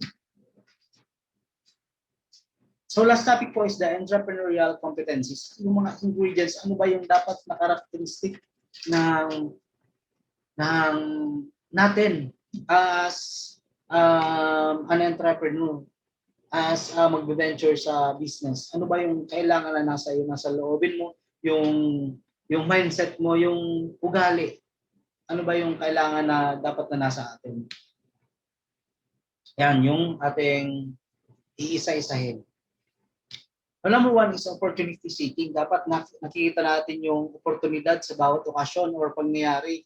For example na lang is in the pandemic, di ba? Nagdaan tayo sa pagiging estudyante. Ano ba yung kailangan niya yun? So, ano ba yung opportunity na nakikita natin dito sa nangyayari ngayon sa online class? So, pwede tayong magbenta ng mga gadgets, ba yung mga earphones, yung kinakailangan, ano ba yung kailangan sa online schooling. Ano ba yung kailangan nila na pwede mong pagkakitaan. Yan. Seize the acts on new business opportunities, financing, equipment, etc. Kailangan din. Alam natin kung ano yung mga binibigay na free ng government, training, seminars, mga equipment, kasi meron yan. Persistence. So yan, dapat hindi panghihinaan na loob. Dapat kung anong sinimulan, kayang ipagpatuloy hanggang sa magtagumpay sa negosyo. So kailangan passionate ka sa trabaho para hindi mo iiwanan na kung wala ng pera sa negosyo na yun, hahayaan mo na lang, hindi ka na mag-iisip kung ano ba yung pwedeng gawin para lumago pa yung negosyo. Baka isara mo agad yung negosyo mo kung talagang mahina na ang pera. Pero kung passionate ka sa trabaho, hindi mo yan papabayaan. Takes repeated or different action to overcome an obstacle. Kapag nadapa, bangon agad. Yung commitment to work, dapat mapagkakatiwalaan ka, dapat kung ano yung pinramis mo sa iyong kliyente o sa iyong customer, dapat yun yung makuha nila. Dapat satisfied. Every customer must be satisfied of your product and your services. Risk taking, alam naman natin. Yan, kung minsan nananalo o minsan pwede matalo dahil sa mga pangyayari sa buhay. Kahit na may hindi magandang pangyayari, maniwala pa rin sa magandang bukas. Dapat optimistic tayo. Pag sinabi optimistic, positive. Hindi dapat negative. Stay negative sa COVID. Pero sa in business, dapat stay positive. Hindi bitter sa buhay, nakangiti pa rin sa gitna ng pagsubok. Takes what he or perceive or dapat yung pagiging risk-taking natin is reasonable. Pag sinabing risk is dapat pag-aralan pa rin natin, dapat may plano pa rin. So, states a preference for situations that involve moderate risk. Concern for quality and efficiency, yon ang pinaka main idea naman dito is pwede kang magtipid, pwede mong babaan yung cost mo sa iyong produkto. Importante, yung quality and efficiency ng iyong services tumataas. So mataas yung quality ng okay lang na mataas yung gastos mo, mataas yung quality, mataas yung efficiency ng service mo. Pwede rin naman na mababa yung gastos mo, but importante mataas pa rin yung quality ng iyong produkto and yung efficiency ng iyong trabaho, ng iyong servisyo. So yan, goal setting, dapat may goal tayo, hindi dapat na kapag nakuha natin yung goal, is tama na dapat pag nag-set ka ng goal, kapag dumating ng panahon na nakuha mo na yung goal mo, 100,000 per annual, o hanggang 50,000 annual. Kapag nakuha, mag-set ka naman ng goal na mas mataas. Usually, 20% ang ina-add sa goal setting ng isang negosyo. Kapag na-hit mo yung 100,000 a year, so magdadagdag ka ng 20%, which is 20,000. So 120 for the next year, yun ang i-hit mo. So may target na gusto yung abutin sa buhay pagkalipas ng isang taon. Short-term goal. Pagkalipas ng 5 taon naman is long-term goal. So gusto talagang umasenso at lumaki ang negosyo. Sets clear and specific short-term objective. Ito naman yung tatandaan natin sa goal setting natin. Unang-una, dapat specific. So well-defined, dapat specific yung ating goal. Tandaan lang natin yung SMART na word. So S for specific, M for measurable. So dapat set ka ng concrete, hindi pa bago-bago, measurable, concrete target. Attainable, siyempre, dapat yung kayang-kayang i-attain. Hindi ka pwedeng mag-set ng 1 million kung maliit lang naman ang negosyo mo. Dapat attainable siya. No one build a billion overnight. So pinagpapaguran ito. Letter R for relevant, dapat achievable business goal. Dapat naayon sa environment, naayon sa opportunity na nakikita mo. T for time-bound. Business goals and objective just don't get done. And hindi basta-basta na gagawa yung objectives, yung goal, kung wala kang time frame. So dapat may time frame ka. Kung 20% increase yung goal mo, sabi nga kanina is measurable, dapat may time frame ka. For example, yung 100% mo for a year, for 10 months, 100%. So every month, dapat 20%, nakukuha mo yun. Kung 5 clients or 10 clients, per clients ang bibilangan mo, pwede rin naman. Yun, SMART. So, konti na lang ito. Information seeking. Dapat nakikinig palagi sa mga bagong pangyayari. So, dito mo magagamit yung pagiging chismosa mo. So, kailangan chismoso ka din. So, information seeking uses contacts information networks to obtain useful information. Personally seeks information on clients or suppliers. Yan, sinasala importanteng informasyon na pwedeng gamitin sa negosyo. Nagtatanong sa mga ahensya ng gobyerno at iba pang tao na makakatulong o informasyon. Systematic planning and monitoring. Sabi ko kanina, dapat minomonitor mo yung business mo. Kung may target ka na 100,000 a year or annual, dapat monthly, may target ka rin monthly, dapat dapat may target ka, papalitin mo yung target mo para makuha mo by month. After a year, titingnan mo, i-monitor mo, nakuha mo ba yung target mo, or na kailangan, ano ba yung kailangan i-improve mo for the next year para makuha mo yung target mo, ganon. Next is persuasion, may public relation, naghahanap ng from mabait. Yung, gaya, itong persuasion naman is gaya ng ahente. Dapat makulit ka, madaldal, hindi ka susuko agad. Paano ka ba makakapag-close ng ng tawag dito? Makaka-close ng tawag dito. Paano ka makapagbenta kung mahiyain ka?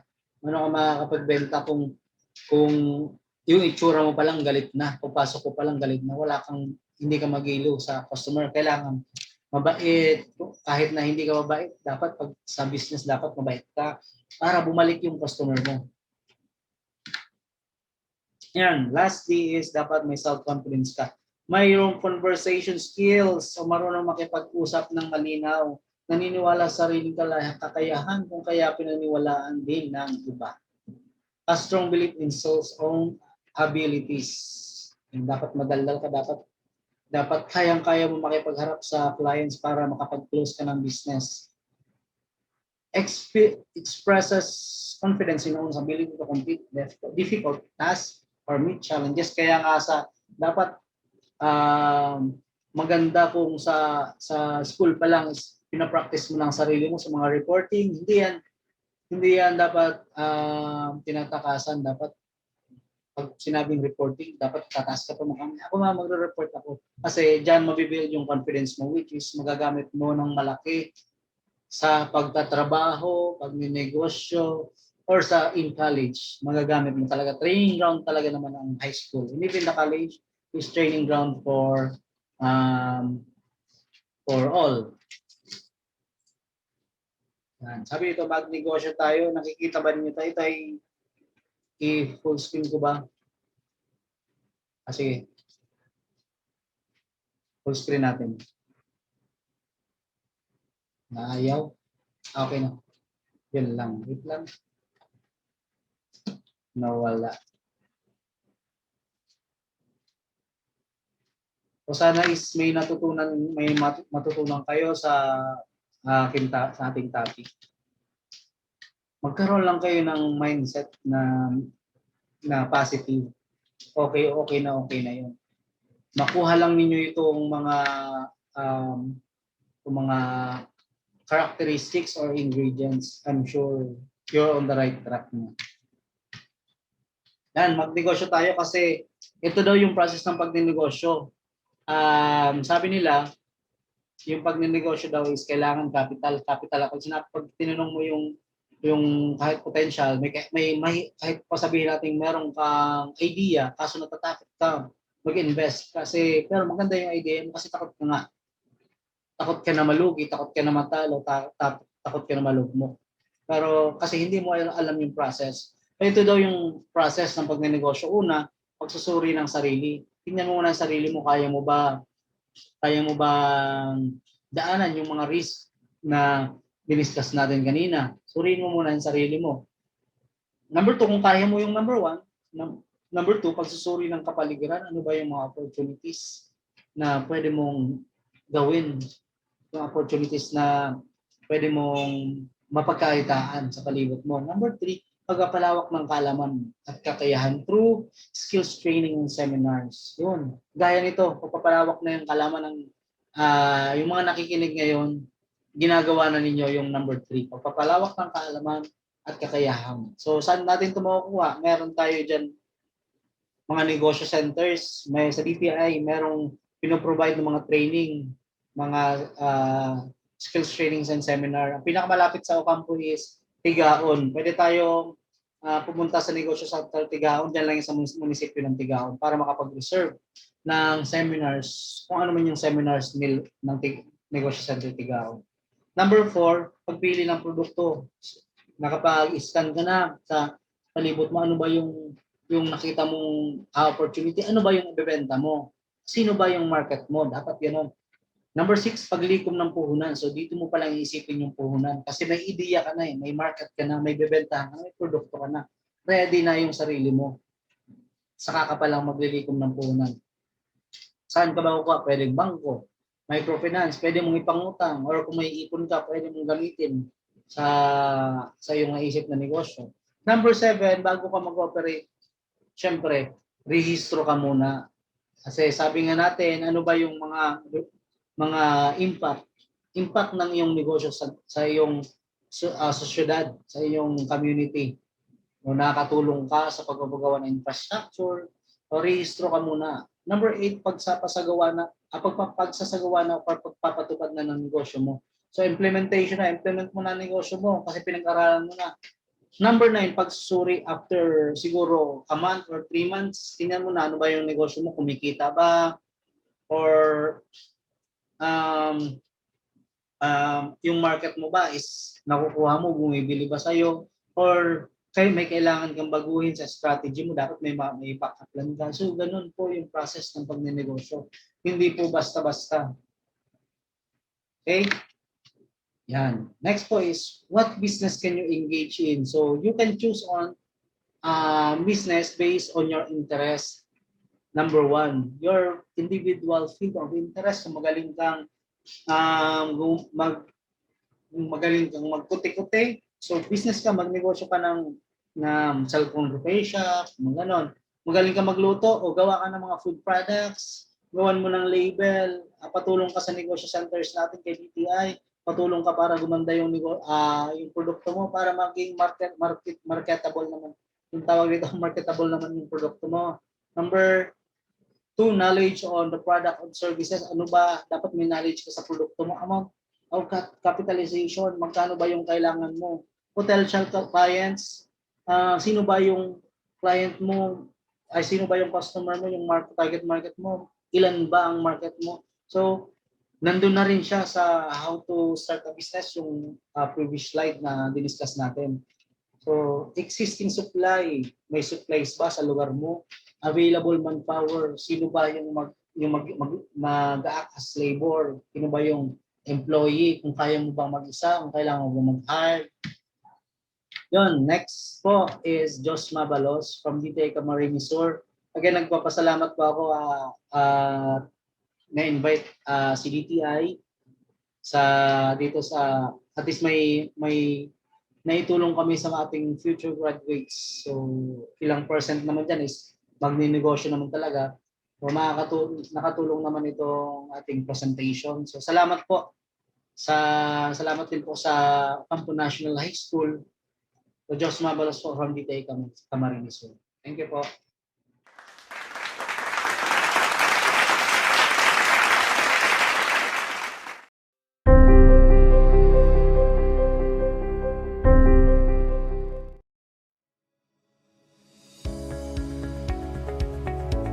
We welcome you with great joy to our humble institution, the Camarines Sur Polytechnic Colleges.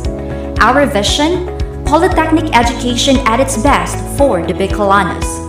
This is our unwavering institutional commitment to provide world-class education that transcends the aspiration of the youth and communities in the Bicol region.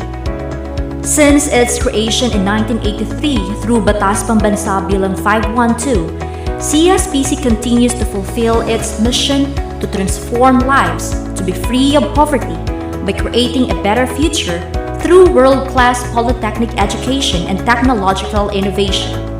This is manifested through providing world-class polytechnic education that shapes professionals with character and expertise toward sustainable livelihood and better lives, promoting a strong research culture to generate solutions and technologies for a vibrant local economy, engaging communities in a meaningful partnership for sustainable urban and rural development, and working together with global stakeholders to pursue its regional leadership in polytechnic education and research.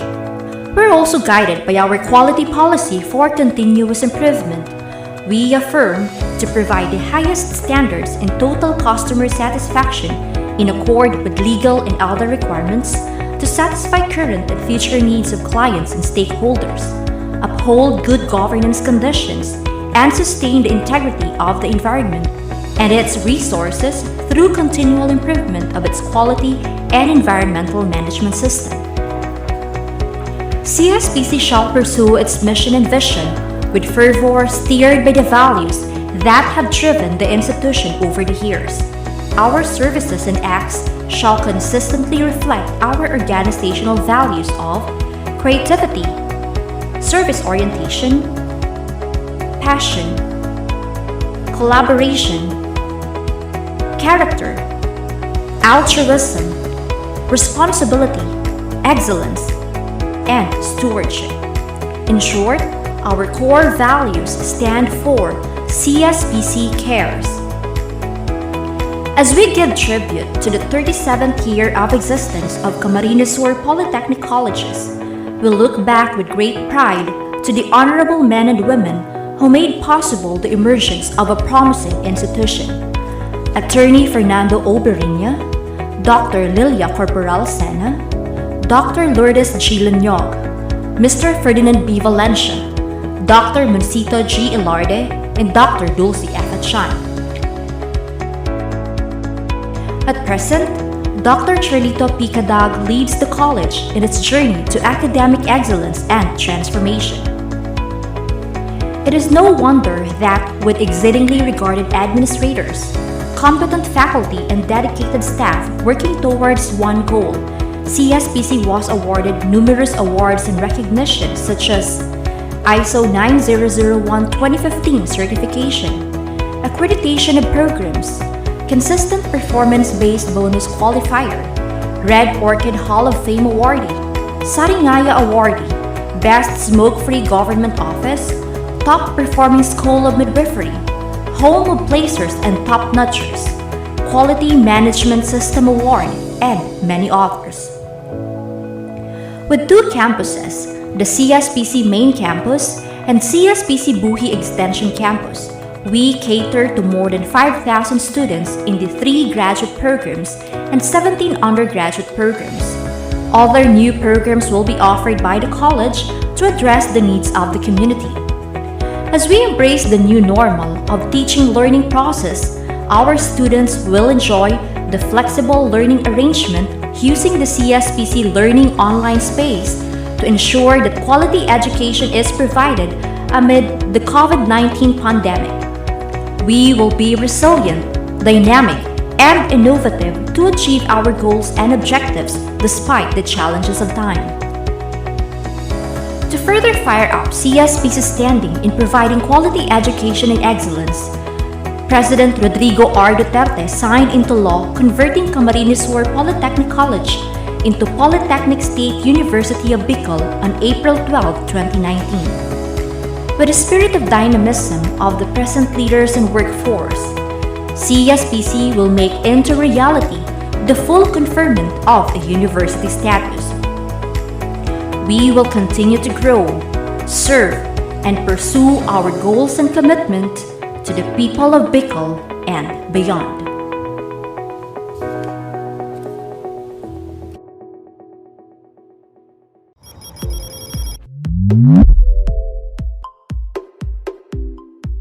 Welcome to the Camarines Sur Polytechnic Colleges, soon to be Polytechnic State University of Bicol, the Rinconada powerhouse of academic achievers.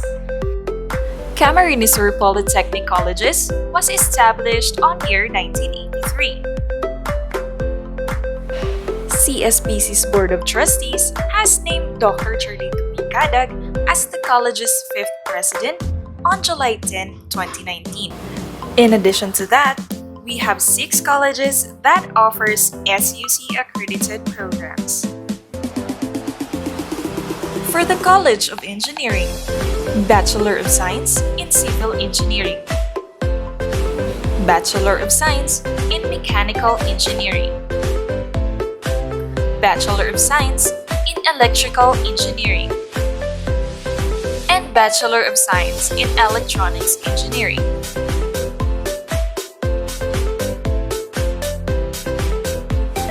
For the College of Computer Studies, Bachelor of Science in Information Technology, Bachelor of Science in Computer Science, Bachelor of Library Information Science, and Bachelor of Science in Information System. For the College of Health Sciences, Bachelor of Science in Nursing, and Bachelor of Science in Midwifery.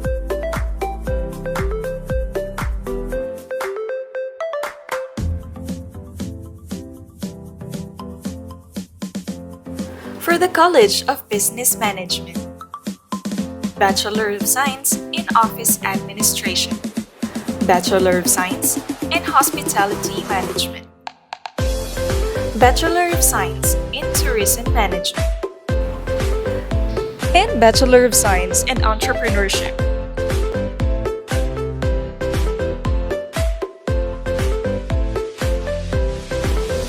For the College of Arts and Sciences, we have Bachelor of Arts in English Language Studies, Bachelor of Science in Mathematics,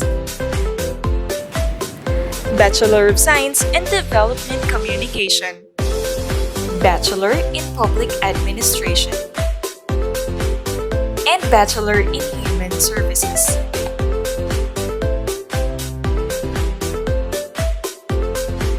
For the College of Technological and Development Education,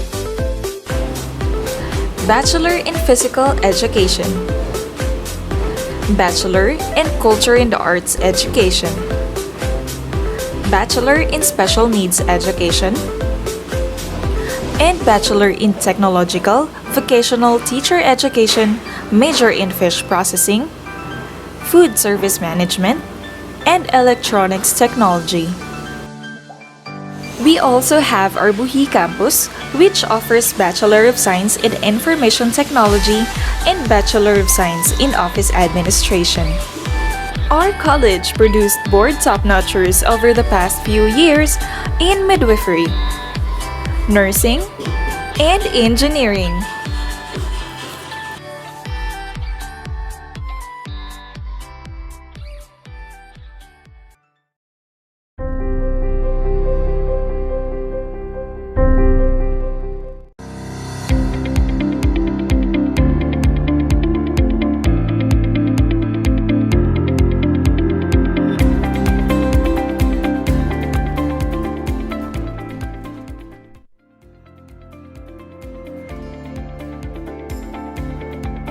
Good day, my dear senior high school students. I am very pleased to be talking to you today in your career guidance program. This may be virtual, but let me extend my warmest congratulations to each and every one of you for managing your education in this new normal. Soon, very soon, you will be done with your secondary education. You are soon to embark on the next chapter of your young life, tertiary education. This is your ardent desire and your parents' dream for you to go to college, to be able to prepare to get employed for 5 years from now. Indeed, post-secondary or tertiary education is the key to employability. It is necessary for the discovery, proper dissemination, and application of knowledge. Tertiary education results in the fulfillment of needs present in all. It also offers a wider opportunity of career choices to choose from. Tertiary education in the Philippines is offered through various degree programs by a wide selection of colleges and universities, also known as Higher Education Institutions, or HEIs. These HEIs are administered and regulated by the Commission on Higher Education, or CHED. The CHED Memo 105, Series 2017 states that all senior high school graduates may take any course in college, regardless of track or strand. This means that you can take any course that you dream of, whatever track you have taken in your senior high school. What to expect in a tertiary education? In college, you will be expected to understand and remember what you read. You will also be asked to draw conclusions, form opinions, and evaluate the ideas of others. Students who succeed do their assignments and keep up with their reading. In college, you have a tremendous amount of sources of knowledge, especially in this time of remote and online learning. Also, you have more freedom in college. You will not be monitored as much as you were in secondary education. In other words, you are responsible for your own academic progress. You have to meet academic standards in order to stay enrolled. In the new normal mode of learning, we call flexible learning, students have to become self-directed learners. Given some guidelines, you are responsible for crafting your own performance tasks. Developing your essays, assessing your work before you turn them in. I mentioned earlier that tertiary education is offered through various degree programs by a wide selection of colleges and universities. I'll take this opportunity to tell you that Naga College Foundation is one of the colleges in Naga City and province that have a wide range of offerings you can choose from. Naga College Foundation has degree programs in criminology, teacher education, nursing, midwifery, medical technology, accountancy, business administration, engineering, computer studies, communication, languages, and public administration. We are preparing to add more courses in health and sciences and technology-related courses needed by the different industry here and abroad. In these trying times of the pandemic, Naga College Foundation extends its compassion to you and your family through its Compassion for Education program. In this program, we are extending to the family of frontliners the benefit we give to our alumni. This is equivalent to 50% discount on your tuition fee for freshman year of your college schooling and 20% on the succeeding years until you graduate. This is our way of thanking the frontliners for their unselfish service. To the parents, NCF is a safe campus as certified by CHED and other government agencies complying to the standards set by CHED. Let me end this conversation we are having by a short video that will introduce you to our school and the Tigers family. Thank you. Good day, everyone.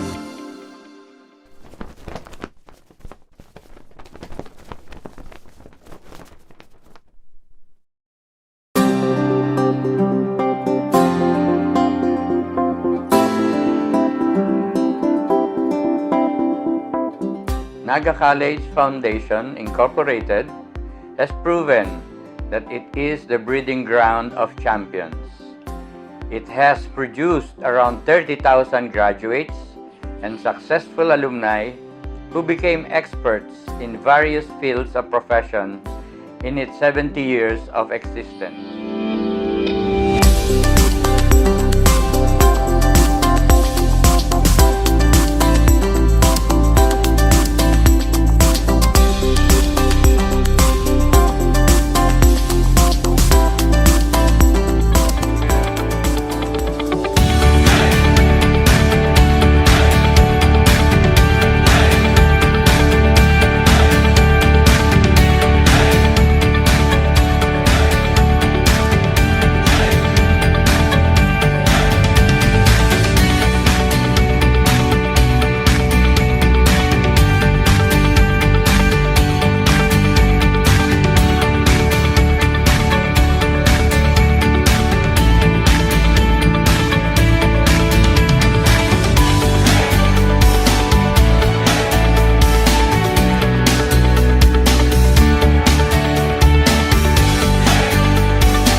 strong family-oriented school community has further facilitated learning and growth among our students and employees.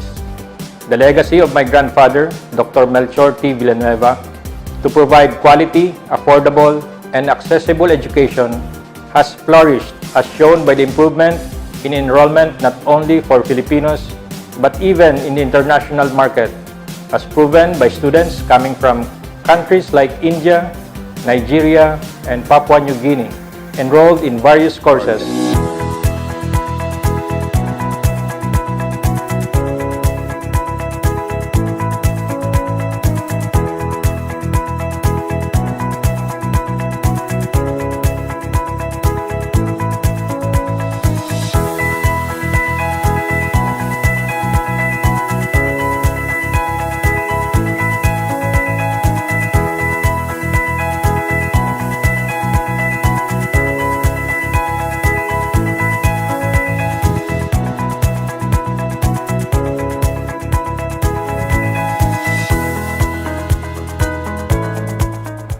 Indeed, NCF has gone a long way.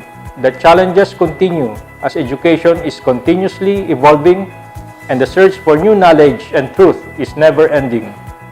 Development of students' understanding and judgment to make appropriate and effective decisions as future leaders of the society is an important legacy for NCF.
Close collaboration among the different stakeholders, which are the parents, alumni, students, and various partners, is also necessary to face the challenges ahead. So come and visit our campus and witness NCF transformation and be part of the Tiger community.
After more than a century of existence, the Bicol State College of Applied Sciences and Technology remains true to its dictate in providing quality applied education to countless young men and women who pass through its portals. BISCAST has been in service to many generations of Bicolanos since 1911 as the then Camarines Sur Trade School or CSTS, which later became the Camarines Sur National School of Arts and Trades or CSNSAT in 1952, and the Bicol College of Arts and Trades or BICAT in 1967. Briefly, the school became a campus of the Camarines Sur Polytechnic Colleges or CSPC pursuant to Republic Act 8760 that mandated CHED-supervised institutions to be integrated to state colleges and universities in December of 2000. Subsequently, in October 19, 2012, under the sponsorship of Representative Luis R. Villafuerte of the 3rd District of Camarines Sur, President Benigno Aquino III signed the passage of RA 10231, formally separating the school from CSPC and naming it the Bicol State College of Applied Sciences and Technology or BISCAST, with its first president, Dr. Richard H. Cordial, and a first mandate to primarily provide advanced education, higher technological, professional, and vocational instruction in training in the sciences, arts, education, entrepreneurship, engineering, and other related courses. It shall also undertake research and extension services and provide progressive leadership in its area of specialization. The establishment of BISCAST as an independent state college proved to be a catalyst for its rapid progress in the institutionalization of quality assurance systems, strengthening of its research capability, and the modernization of its facilities. Institutionalization of quality assurance system, AACOP, ISO certification, top-notchers in board exams, strengthening of its research capability, research outputs and conferences.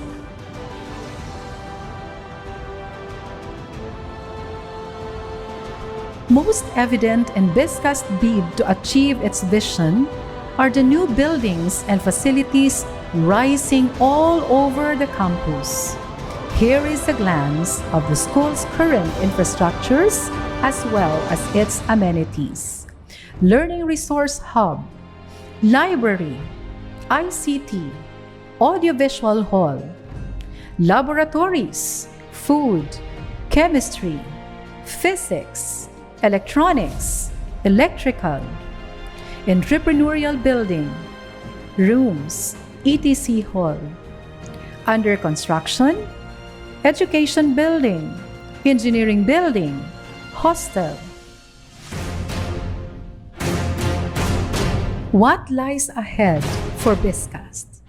In June of 2020, the Congress approved the Bill 6858 filed by Representative El Rey Villafuerte, which can usher this institution to a new era in its colorful history, as the law aims to convert BISCAST from being a state college to a state university.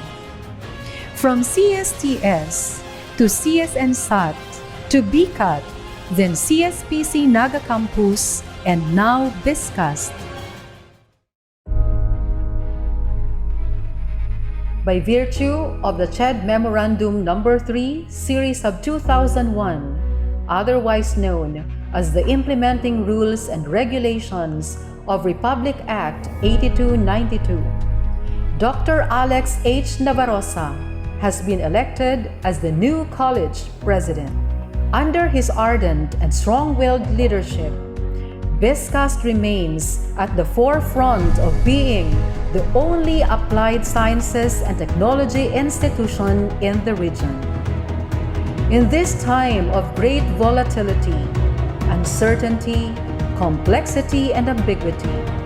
The college continues to be steadfast and resilient, putting its stakeholders at the core of its mission. Rising above these challenges, BISCAS takes a great leap of being catapulted to its ultimate destination of becoming a smart university, which shall be named as the Southeast Asian University of Technology, or CUTech.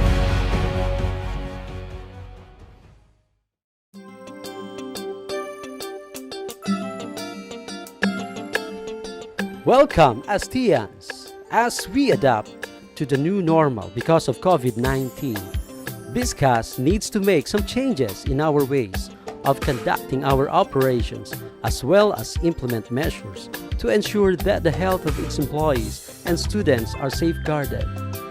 Some of these measures are the implementation of health safety protocol, shifting to full online transactions, and the flexible learning mode.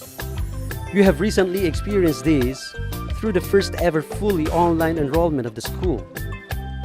For this school year, you will also experience a lot of changes as BISCAS introduces a dynamic program to sustain your education amidst the challenging situation that we are all in today. The program is called Plan B, an acronym for Program on Learning Alternatives in the New Normal for BISCAS. This student primer will help and guide you in coping with a new learning environment as we shed light on 3 important questions: how to stay safe, how you will learn, and what you should do. At BISCAS, we value your safety first and foremost. Here are some safety protocols for you to observe to help us in ensuring that you will have a healthy body and a sound mind.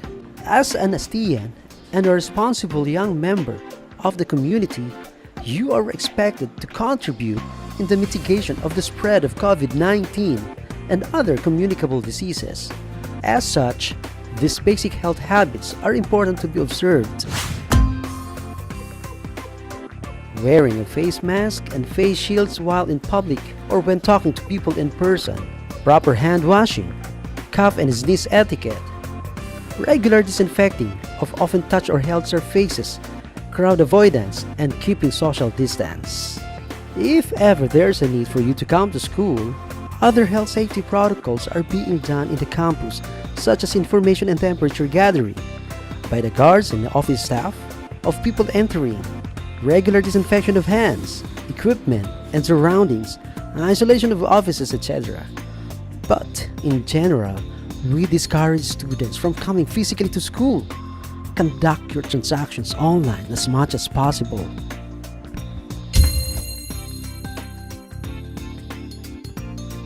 If you experience fever, cough, colds, sore throat, difficulty in breathing, and other respiratory conditions, you may reach our in-house physician for teleconsultation, for proper medical assessment and advice, as well as assistance should there be a need to proceed to the nearest health facility.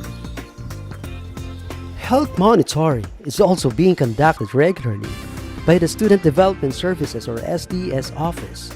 Please cooperate and answer the survey promptly so that we can find ways to help you more. As a scholar ng bayan and future citizens of the nation, BISCAS expects that you will maintain your vigor and readiness to adjust to all learning activities designed for your education in order to successfully complete your program on time, with the college recognizing the importance to upkeep your physiological fitness and mental well-being. You are highly encouraged to develop routines that will promote a healthy lifestyle, including but not limited to eating well-balanced diet, getting enough sleep, having good relations, social connectedness, and exercising regularly. The college has initiated programs for upholding your physiological and mental health, one of which is the regular postings of self-help guides at the FB page of BISCAS, the SDS office, and the guidance office. You may also avail our support services like an online counseling by sending a message through email to the guidance counselor for appointment.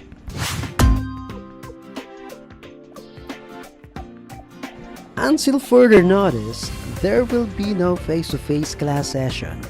You are not to physically appear on site or in campus unless authorized or instructed by the school. All asynchronous and synchronous learning activities will be performed at your home through established learning management system platforms and modules accessible for download using your SDN account or in the provided on-the-go or OTG flash disk and in hard copy.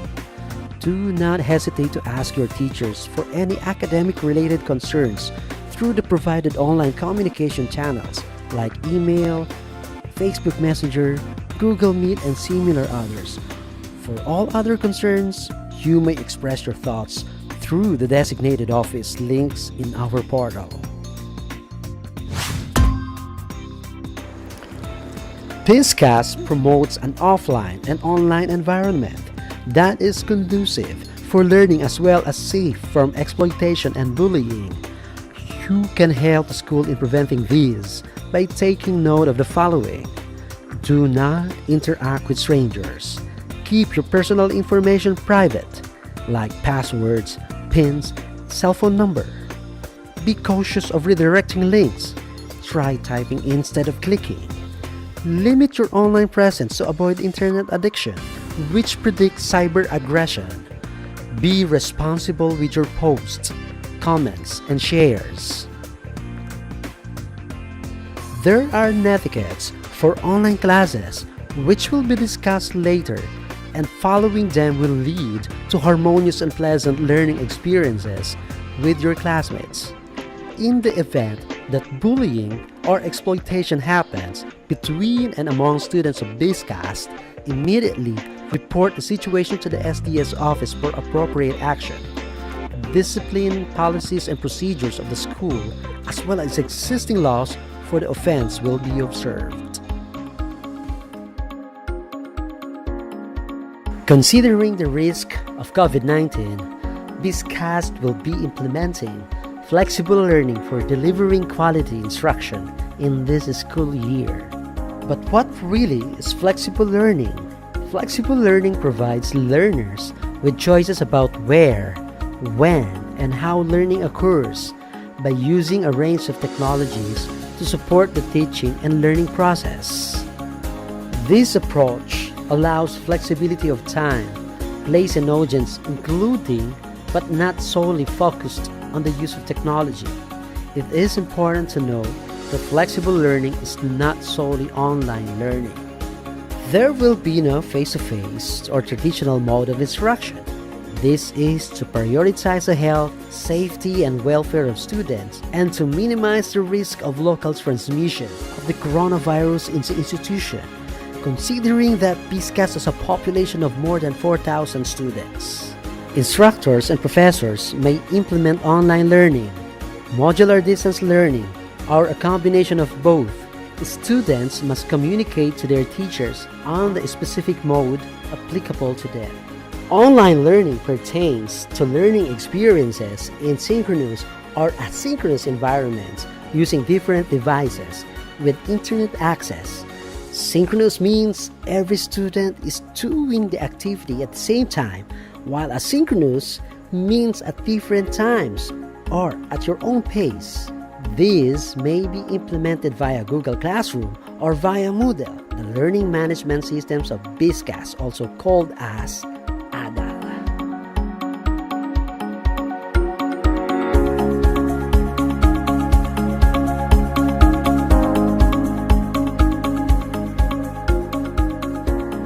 BizCast will provide OTG flash drives for students with an Android phone or laptop but do not have access to the internet. These flash drives will be used as the storage for the electronic copy of self-learning modules. For those students who do not have internet access, smartphone, nor laptop, they should advise their teachers so that they can be provided with a printed module. As a student, you are expected to be responsible for your learning. Make sure that you have proper time management to avoid cramming on completion of assignments. Also, Make sure that, in whatever mode you will learn, you get the learning materials during the assigned schedule for your program. Complete all activities and submit all requirements assigned by the instructor. Be it through online learning or modular learning, make sure to always double check your learning materials if there are activities or requirements you may have missed. Uphold academic integrity. Observe honesty and independence during assessments such as recitation, examinations, and quizzes. Non-compliance on this will subject the students to grounds for disciplinary action if proven guilty. Attend class punctually and regularly, and act and speak decently for synchronous sessions. If there is an online class scheduled by your teachers, arrive on time. Notify your instructors if you can or cannot attend at least 1 hour before the start of your class. Communicate to the instructor concerned about any difficulties encountered in any subject for necessary assistance. Make sure you know how to contact your instructors. You may contact them via email, text message, or chat if applicable. Follow the etiquette guidelines for online learning and policies stated in the last section. On assessment and grading, teachers will conduct alternative modes of assessment for flexible learning. Alternative assessments are various methods which focus on demonstration and application of knowledge and skills. These are, but not limited to, collaborative writing assignments, video presentations or performances, reflection or reaction papers, observation notes, short surveys, portfolios, journaling and diaries, case studies, discussion forums, peer evaluation, online quiz, simulation, and educational games.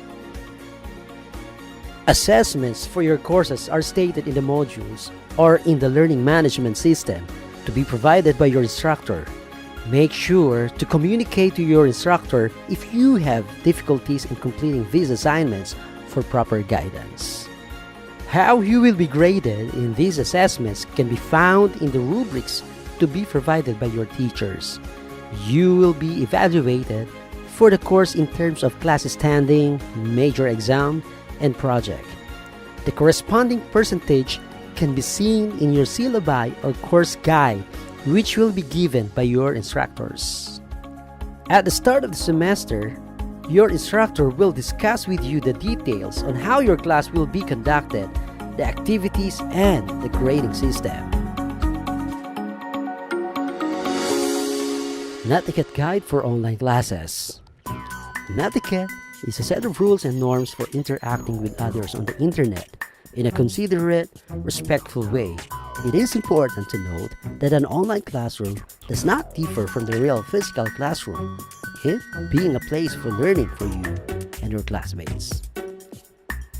Here are some guidelines that you should follow for a productive and meaningful online class session.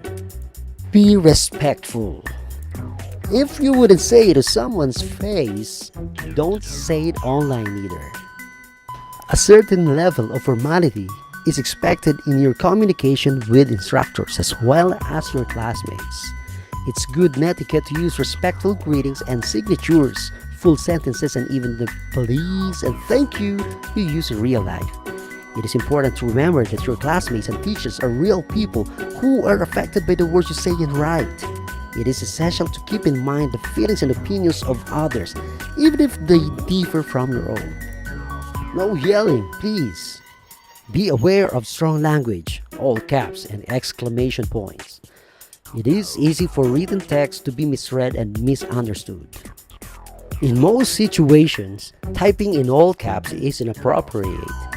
Most readers tend to perceive it as shouting and all have hard time taking what you say seriously, no matter how intelligent your response may be. Be cautious when using humor or sarcasm, as tone is sometimes lost in an email or discussion post, and your message must be taken seriously or sound offensive. What may seem like an obvious joke to you could come across as off-putting or rude to those who do not know you personally. As a rule of thumb, it's best to avoid sarcasm altogether in an online classroom. Instead, lean toward being polite and direct in the way you communicate to avoid these issues. Emoticons and smileys can convey humor or sarcasm, so you should limit or avoid using them. Read first and think before you type. Take some time to read through each of the previous discussion post responses before writing your own response. Be careful of what you write on the net. Remember that what you share in an online classroom is part of the permanent digital record. Grammar and spelling matter. Your written communication should be professional and reflect proper writing style. Always make an effort to use proper punctuation, spelling, and grammar. Text speak or judgmental lingo is not appropriate to use in an online class. On the other hand, it's important to be reasonable about others' grammar mistakes. Nobody likes grammar police, and making fun of a classmate because he or she made a grammatical error is not a proper etiquette. Be concerned with security and privacy. Your password is the only thing protecting you from pranks or serious harm. If you think someone else knows it, change your password immediately. Always log out after using the system. In consideration of privacy, do not post nor share screenshots taken from your class sessions, private and sensitive information, and inappropriate materials. Everyone should adhere to the data privacy law.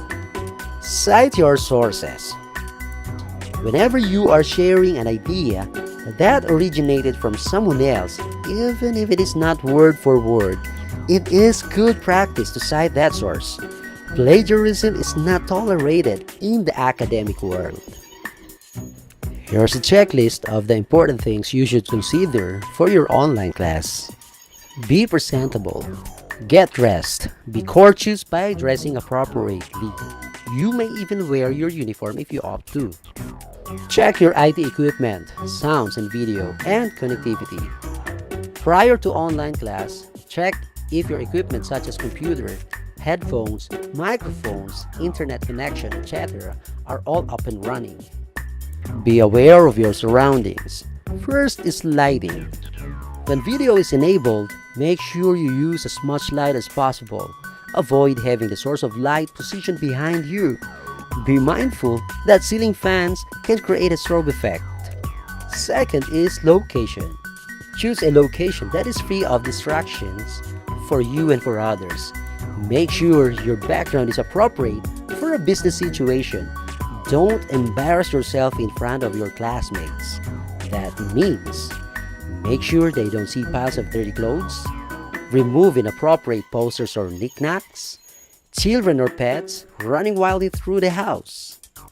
Be punctual. Join the class session on time or a few minutes early. Punctuality shows respect for other people's time and bandwidth. We are all now facing difficulties and uncertainty, but we are confident that with your determination as a student, the dedication of our teachers, the full support of your parents, and the unwavering resolve of the administration to provide you optimal learning opportunities, together we shall overcome these challenges like a victorious Spartan after crushing his enemies. Patagos ang Astia!